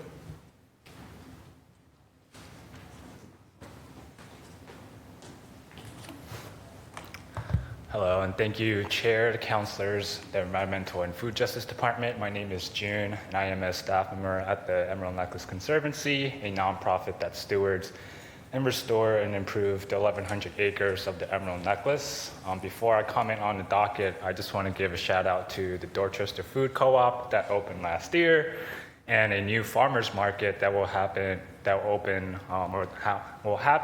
this summer on Sunday afternoons at Charles Gate Park under the Balker Overpass. That's led by the Muddy Water Initiative. And I also want to give a big thank you to Carolyn Reeves, who's the executive director of the Muddy Water Initiative, who's doing amazing work to take care of the Muddy River. And I want to specifically comment on the docket number 0688 to show support and hope for more funding to be allocated for consultants, including engineers, wetland scientists, and wildlife biologists, and et cetera. Within the Emerald Necklace lies the Muddy River, as the Muddy River Restoration Project, which began, or kind of begun in the 1990s after a devastating flood is coming to a close, and I am extremely concerned about the low water levels that has been resulted at the end of this project. There's apparently two kind of phases of this Muddy River restoration project that is valued by both Boston and Brookline, and I believe there's about $92 million multi-decade project defining, one of the nation's most historical urban landscapes. And despite this improvement brought by the project, the Muddy River still continues to be a significant challenge to our waterways, documenting the most contaminated tributary to the Charles River. I know it received a D- about 2 years ago under the Charles River water quality test, and it came up to a C+, which is fantastic. It seems like there's a lot of good change coming, but it doesn't mean that it hasn't improved to the level that the Charles River is, which it received an A for the water quality. And you can really see the comparison between, a C+ and an A, where you see bald eagles fishing in the Charles River recently, which a lot of people are saying, wow, there's eagles starting to come into Boston. And so really thinking about, how do we protect our natural resources, specifically the Muddy River, because it really does stream through a lot of the neighborhoods. And so in partnership with a lot of non-federal sponsors, such as the City of Boston, the Town of Brookline, the Department of Conservation and Recreation, I joined in to really advocate for the need for this river, for the abutting historical public parks and landscapes for the communities that depend on it. And I look forward to working collaboratively with you all to evaluate the potential impacts, to identify the resilient and sustainable solutions in a timely manner, to find economically viable remediations consistent with the original goals to mediate the consequences of this unexpected change. And so I look forward to collaborating with you all for solutions to this problem. Thank you. Thank you. Just want to thank everyone who came to testify. I appreciate, when the public comes out and speaks at these hearings. Now we'll go back to our council colleagues for a second round of questions. Council Mejia, the floor is yours. Okay, so this is the Environment Department. And I know I asked questions about the stormwater. Just keep indulging me with the stormwater situation here. Because, Chief, you had mentioned, I think, streets and or the Boston Water and Sewer Commission, right? Yes. But can you help our viewers understand how stormwater is connected to environment? Without question, and certainly others. Please, because I just feel like it's such a privileged conversation for some folks, because we're not in our living rooms talking about stormwater, only when we get bills. And then when they get bills, they're calling me about it, and I'm like, I need you for the record to help people understand. So I will gladly start, and Oliver can certainly add and improve on any of this. So as we think about the threats of climate change, there are a set of threats that are in front of us. Some are the increasing heat, others are the increasing sea level and storm surge, and really the fourth essentially is an increased frequency of precipitation and an increased sort of volume, huge rainstorms that are simply just that are coming. And I think to your point earlier, I think we sometimes think of these things as far off concerns, but they are here right now. We already have places in the city of Boston that experience flooding from storm surge and sea level rise. We see places in our city, as Councilor Braden mentioned, in her neighborhood, and others, to your point, on Columbia Road, I think particularly by the Fairmount Line underpass, we often have ponding there in severe rain events. We saw what happened in the city of Leominster just last year, where increased sort of torrential rains is having a really significant impact on individuals and their properties. And so there's work which we need to be doing right now around how to handle that. And that some of that is about how we store stormwater or handle stormwater on the street and sort of release it in a more controlled way and when it is cleaner, sort of into our water bodies around the city of Boston. And so there's a set of work which the city is doing. Some of that is being led, to your point, by our Streets Cabinet and our Office of Green Infrastructure, which is led by Kate England. And a lot of that work is thinking about what are the changes we make to our 800 miles of roadway in the city of Boston? How do we think about putting in more trees, places, sort of planted areas that can better handle that extreme precipitation, and not just be able to ensure that it is incorporated in city designs of roads that we're going to be building, but do targeted investments in places we already have funding. The second sort of real partner around this work is our Boston Water and Sewer Commission. And so they're thinking largely about the private property across the city of Boston, so not just the roads, but all the property that is owned or public property as well. And the stormwater fee in many ways is geared towards that. How do we think about making investments in private or public spaces to be able to handle the huge volume of water so that it doesn't end up sort of in basements or flooding up roads, et cetera. A lot of that sort of policy leadership work, with credit to a lot of folks, not me, a lot of folks in the Environment Department and in the Cabinet broadly, is really thinking about setting the sort of the overall environmental policy of what we are trying to get done as a city. What is the targets we should be shooting for? What are the risks that we are facing? How do we work together as an all-of-government approach to be able to handle the threat of severe rainstorms that are not just in the future but already upon us? Oliver, I think you did a good, I got it. You know what? Then I won't do that thing where you just repeat what the other person said. I'll just say Chris said it. Yeah, no, he did.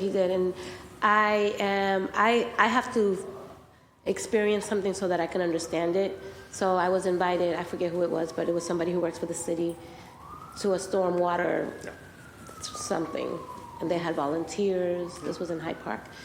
And there were young people who actually planted little trees, and they said it was stormwater something they were doing there. But the reason why I'm bringing this up, and I always get weird when I say things that I'm still learning about, but it was an aha moment for me to be in that space, because many of us who come to this country, we already come with some very specific instincts about how we care for our planet, whether it be composting, even the way we store water.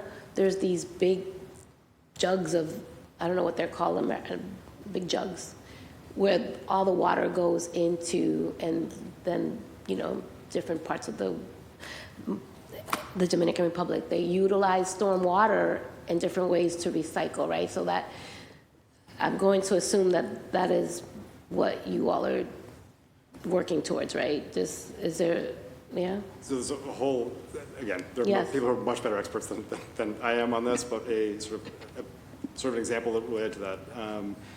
There was some work which was done in Central Square in East Boston, and part of the design in that sort of a rebuilt park area is to capture stormwater and allow that stormwater to better be able to be used by the trees that are there. And it's actually pretty amazing to see how these trees that are taking advantage of the green infrastructure that stormwater infrastructure was put in place are absolutely thriving in that park, to your point. And so, Right.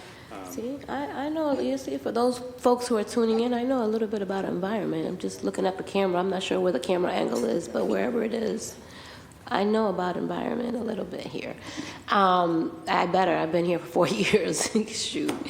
But yes, I know it sounds like I'm joking, but I think that oftentimes, in communities, particularly in communities that are low income, we are just really focused on other things. But I think that the more opportunities we have to shed light to the small things that we can do individually in our own homes, in our neighborhoods, to help support the work is important, and I want to be a partner in that. Now, I did have a question that came from Councilor Worrell's question about the Honeywell. Okay, now this is intriguing. A 28-year, who are these people, number one? Okay, this is weird. And were they one of the lowest bidders? Because I know we have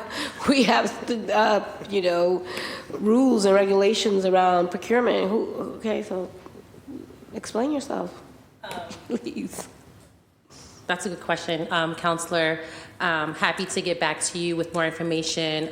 But to be honest, the RBT Honeywell contract was in place before my arrival to this department.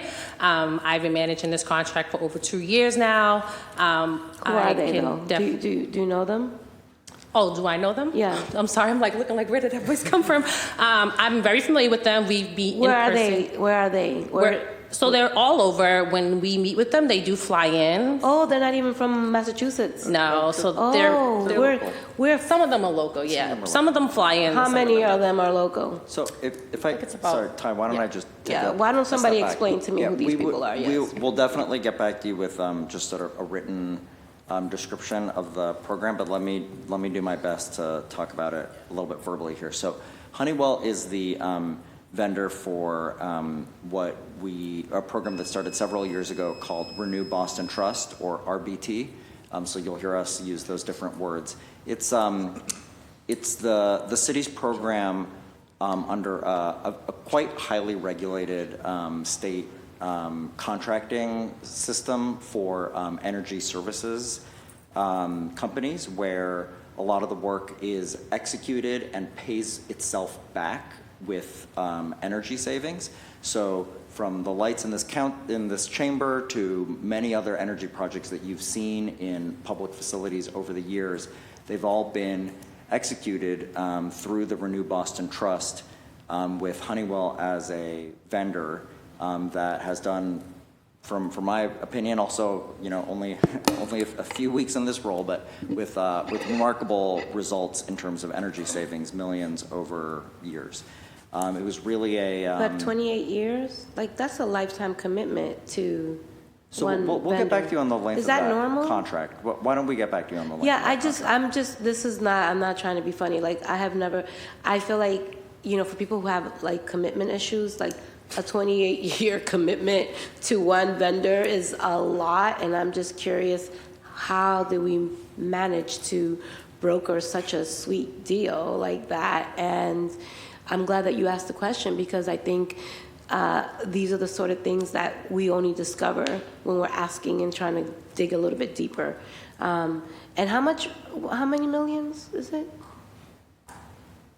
Why don't we get back to you on an exact number? Was it 28 million? I think it might have been 14 million that I have. 14 million. 14 million. 4 million. A million. It's in the millions. Yeah. We just don't know how many. Is that yearly or? No, sorry, Yeah, I have the number. 144 million. Yeah. 144 million? Are you kidding 144 me? billion. Yes. Over a period of 28 years, or like what? Oh. Over a period of 20 years. Yeah, and to add to that, there are many phases to this project as well. Currently, we are in a phase 3C phase of the project. So there is always more work to improve on. So we are still figuring out a lot of the change orders that is taking place to accommodate this project And are timeline. they a minority business or women-owned business? They are not a minority or women-owned business, no. Okay. And they're not in Massachusetts? Some of the local consultants are. Okay. I think the physical registered company is based out of like North Carolina, but we do have consultants that we do live here. Yes, and that fly here, I hope they're not charging us here to fly. So I will definitely have more questions about that particular situation, because that is definitely something to learn a little bit more about. And I'm sure that it's good because it's about energy, right? This like, right, Councilor Burrell? There's More digging. we're digging. We're going to file a hearing order, you and I, and we're going to dig a little bit deeper, because I wanted to make sure that we have the most competitive bidders here. Okay, so I know. You want a third round, Council Mejia? Yes, I do. Okay. Council Fitzgerald, the floor is yours. Thank you all again for staying. I'll just try a couple of questions and a couple of points. For the food justice, I know down the street from where I live, there's a fresh truck stop. Now, I know that is not necessarily affiliated with what you guys do, but it seems that there's always a line around the corner for it. What is it how do they differentiate, and is there a way to combine with them or help support, or Is there been the Yeah. partnership in the past?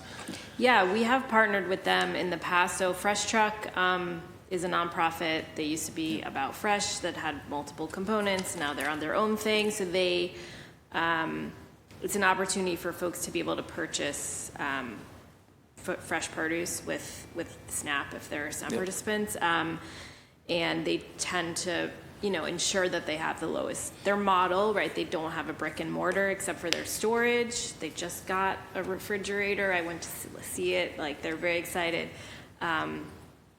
When we talk about fridges for these, it's like a walk-in fridge. Anyway, so their whole model is mobile, so they can go where people are to be able to provide that food access. And we have other programs that are sort of popping up like that. A mobile market that we supported that was a no cost. There's a truck that will, I think, hopefully everyone in the council will start to see popping up in your neighborhoods more and more. That has some things in common with Fresh Truck. Sometimes it's low cost, sometimes it's no cost. There's all these different models, but we definitely have worked with Fresh Truck, and what we do, right, our role is more to get the information for residents about like where all these resources on a given week or month. So if they call us, or they can go on a website. So we have on our website, like within the farmers markets, there's a map that also includes where are the mobile markets on a map. So people can, we're able to be in touch with all the different programs like that, so we can help them coordinate and not all go the same place at this, and also to provide that information to residents. And also, sometimes we get input, feedback, and we're able to share that with those partners, like they really like this, or we need more of the service in this particular neighborhood that's like a hotspot. Right. No, that's great. I just didn't know if there was any affiliation, because I see them once a week, and it seems to be quite a popular way to do it.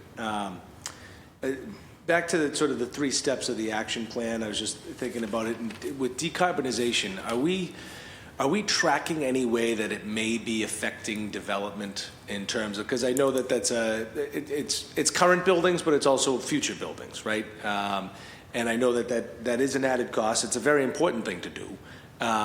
But are we seeing that as a barrier in any way on top of a lot of the other barriers that folks growing this city is facing today as well? Or do we know what it might be? Councilor, so just to make sure I understand, your question is, are we, what do we know about how decarbonization affects the pace of new development? I guess, yeah. Well, the requirement of this, net zero building and things like that for decarbonization, and that sort of now having to be enveloped into, the bottom line for developers and going forward and deciding where to build and what to build. There's been a lot of things that have been not going development's way lately. But I just didn't know if this is this being met with a lot of resistance around that, and if so, why, and how can we help? Yeah, that's a great point. So I think, by and large, the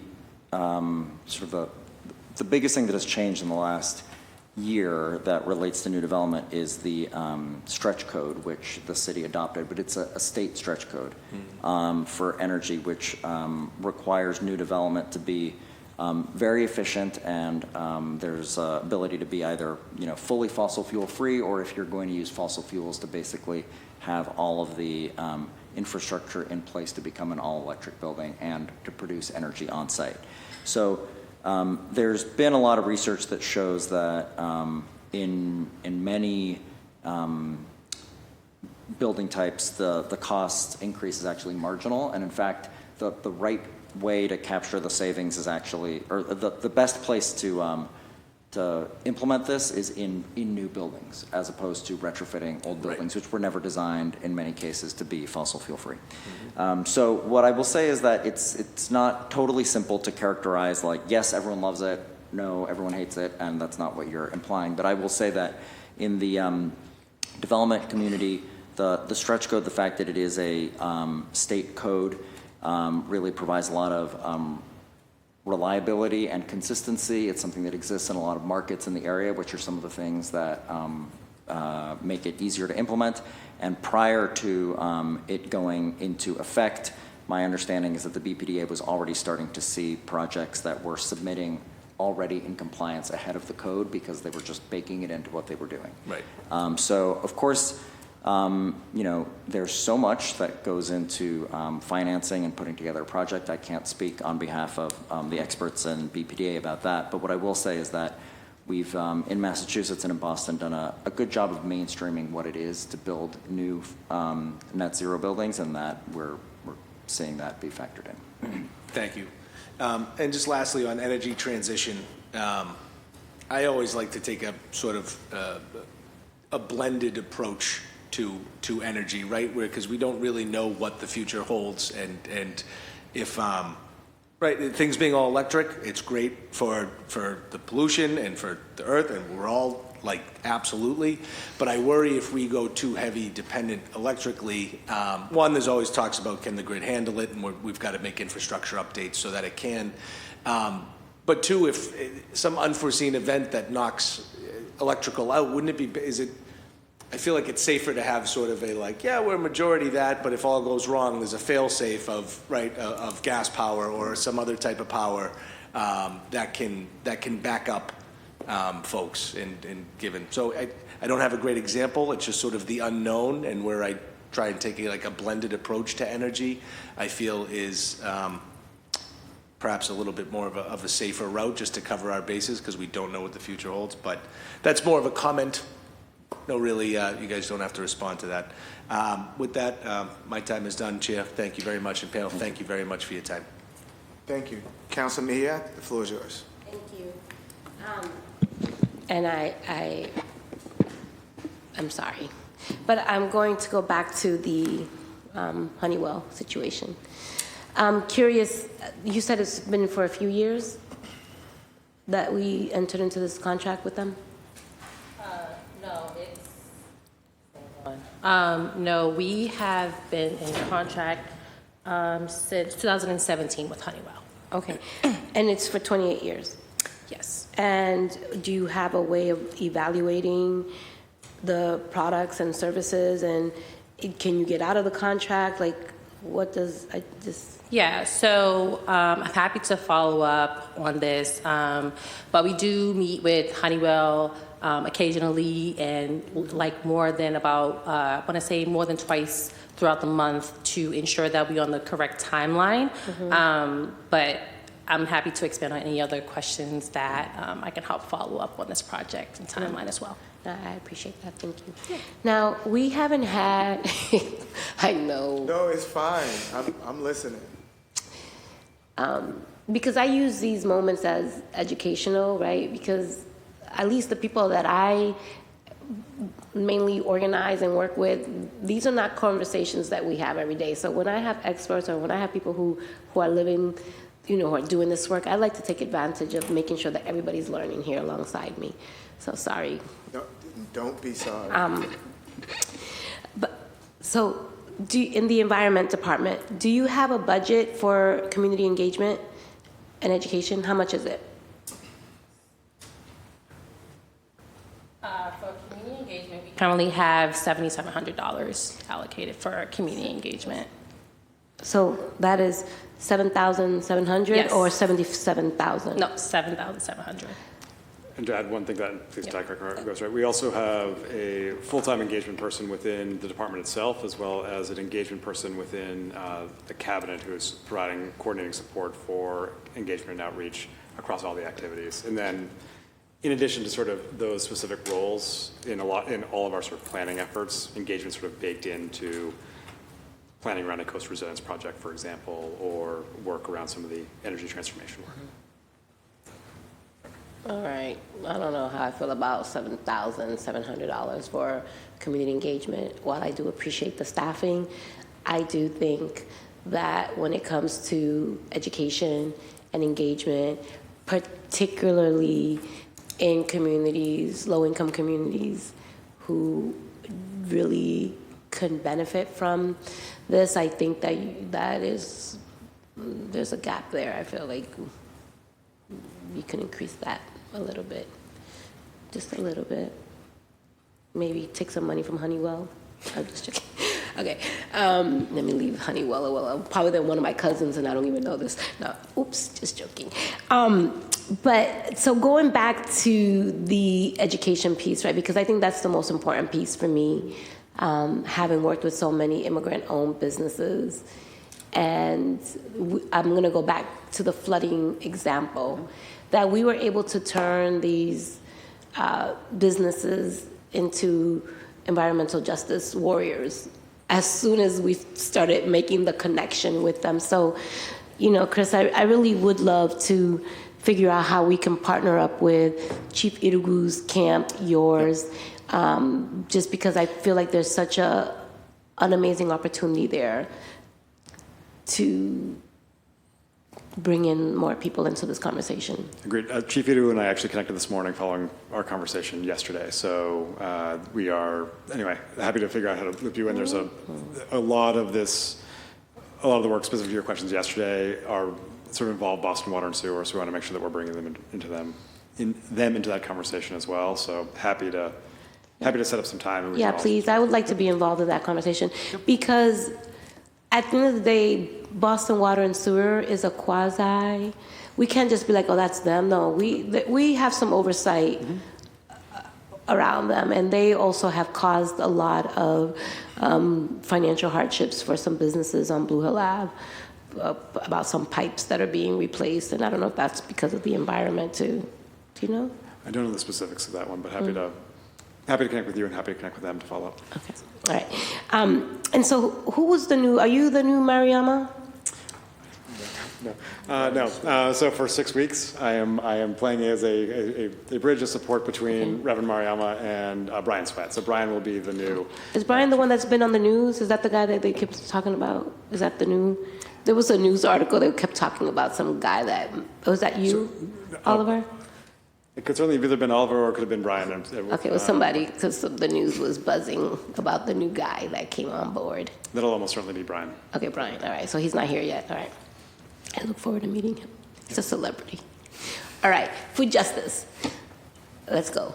And I only have two questions for you. During the COVID, were you here during COVID?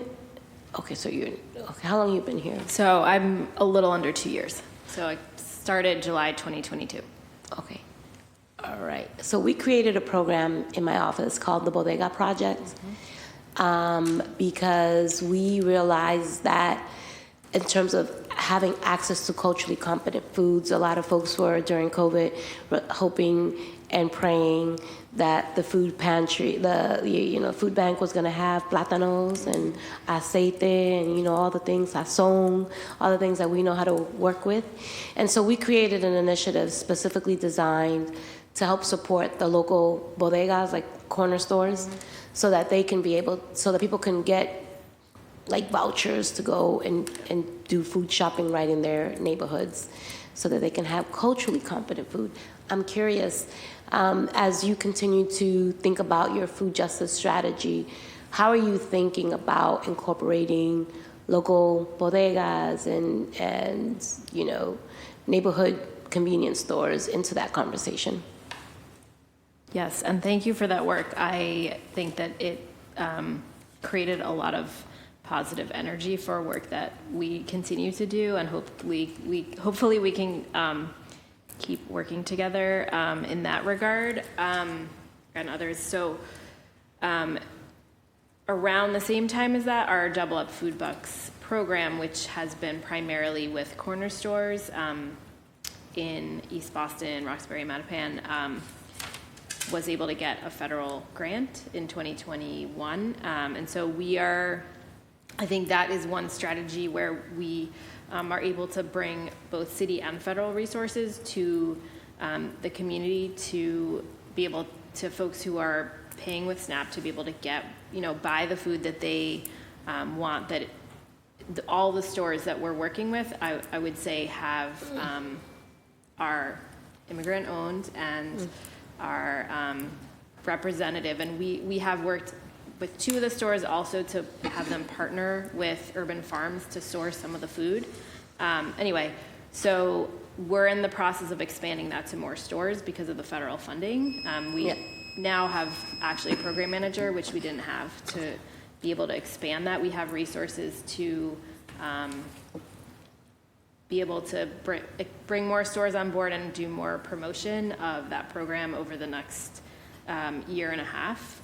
So that's something would love to connect more if there are strategies that Yes, I you would recommend. Yeah. Yes, and I want to just note that while I do appreciate the federal and the folks who have EBTs, and it's not everyone qualifies for food stamps, right? But there are people who are still food insecure.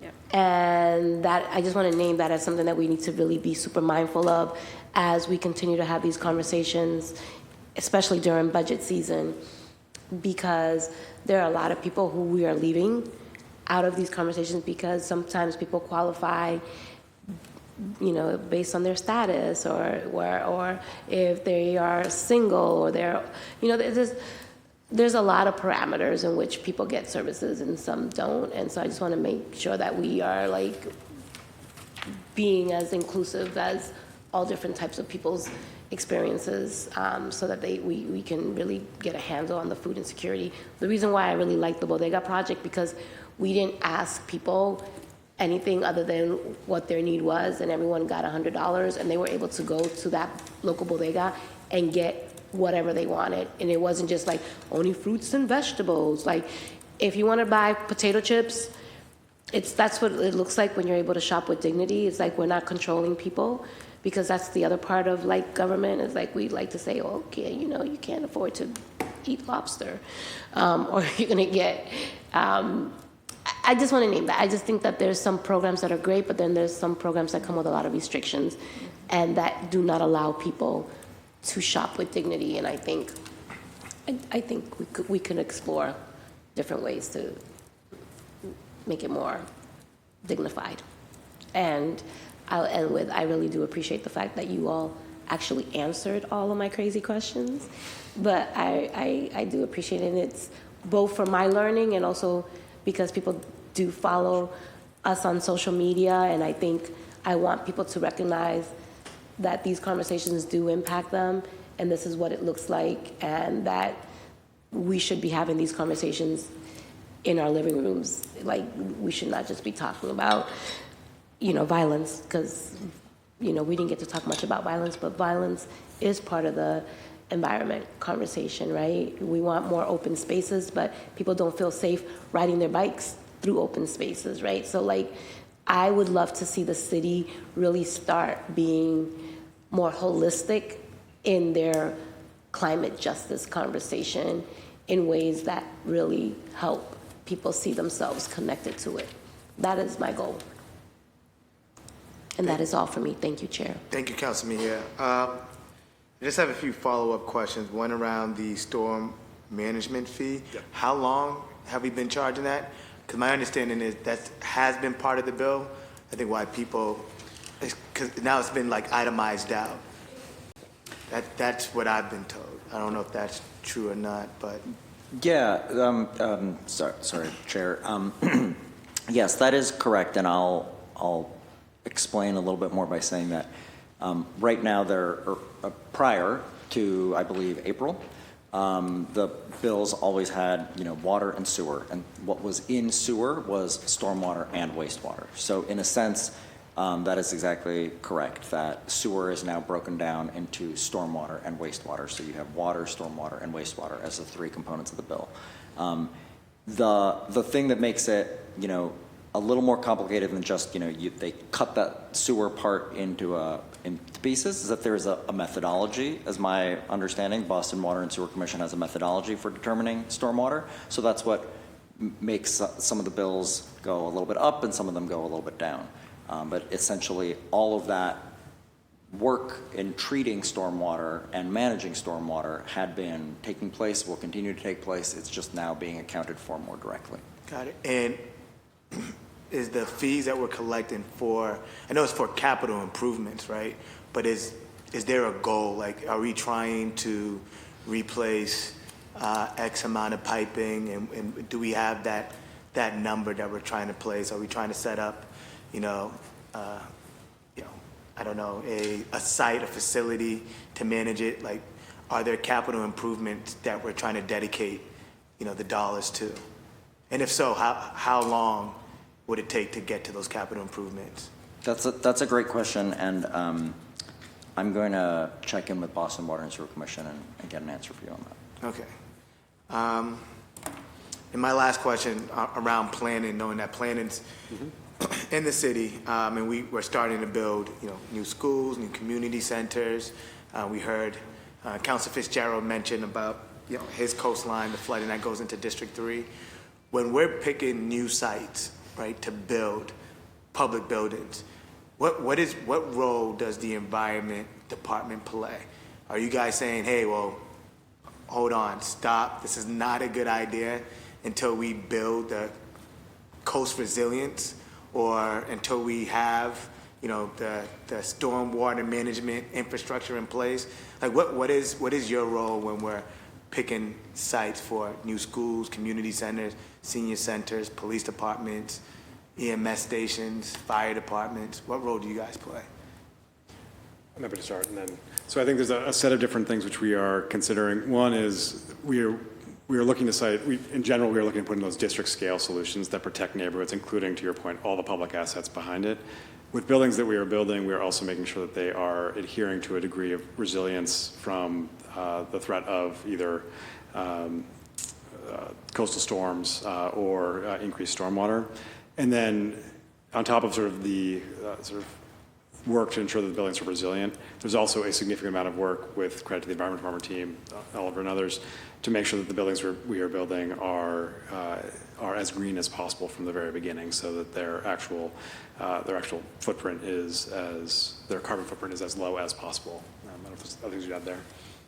Yeah, well, what I will add is that, sort of philosophically, we aren't interested in, keeping a public amenity from a district because there is a far-off climate risk. I know that's not what you're implying, but I just want to make sure that that's clear. It's just the question is, how do we provide amenities and services for everyone in an equitable manner, and in places where there's going to be more risk, have those two levels of protection in place that Chris is talking about, both work toward the district scale things that will protect everything, including an amenity, and also follow our own guidelines and requirements, as well as do anything additional necessary to keep these buildings and facilities to be resilient to heat and flooding, and also provide a refuge where necessary to folks in the neighborhood. All right. Well, I'm going to go. Thank you. I'm going to go back to my council colleague for a fourth round of questions. Councilman here, the floor is yours. I'm earning my keep here. So there are some businesses, right, that have maybe 4 or 5 or 6 or 7 or 8 different properties, and they've gotten 5, 6, 7, 8 different bills for the stormwater. You just mentioned equity, right? And I'm not going. There's certain neighborhoods that are more at risk. Normally it's low-income communities that end up in harm's way, if you will. So I'm just curious, how are we assessing those fees? Like, but then there's some people who don't live in high-risk areas, but they have more financial means to be able to pay higher fees. So I'm just curious, from an equity standpoint, right? How are we holding ourselves accountable to some level of standard and making sure that we're not causing financial? I mean, I know it's not. I already know it's not even no more than $8 or $9. It's not like they're gonna go broke. I know that, but I'm just curious about how you're charging people in downtown versus Dorchester. Like, what's your framework? If we're thinking about equity and we're thinking about small businesses and we're thinking about supporting them, how are you factoring in that line item?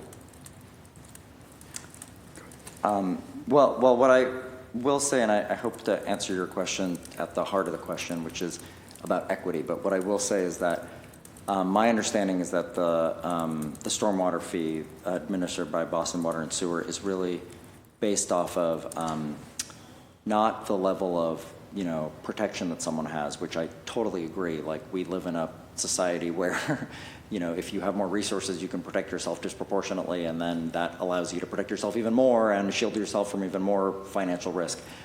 It actually puts all of that aside and is really just about each property's contribution to stormwater that enters the system. So that really has to do with, density and the amount of impervious cover on a site, and that really ranges enormously across different, income and neighborhood types. It really just has to do with the shape of the building and the shape of the property.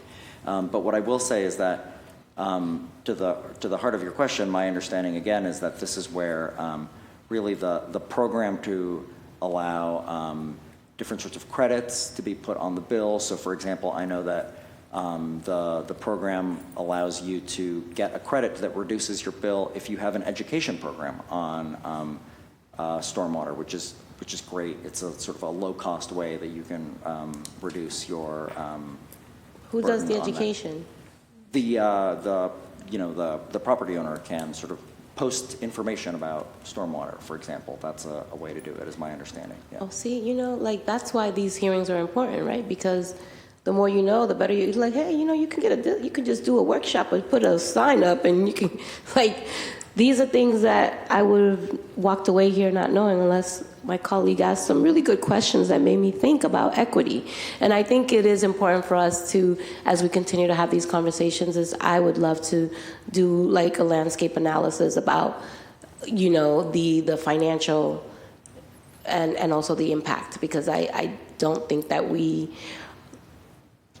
I don't know. I just feel like there's something missing here, and I don't know what it is yet. But I feel a little bit uneasy with the costs, and so many of our small businesses are already feeling the impact. And so, if there's anything that we can do to help alleviate that, I'd like to explore that. And I swear, this is no more questions. Thank you. You guys have been incredibly generous with your time. Thank you. Thank you guys for your time and all the work that you do for the city of Boston. I want to thank central staff. I want to thank your team, BPD, my team, IGR, for all their work. And the hearing on dockets number 0670 through 0678 is adjourned.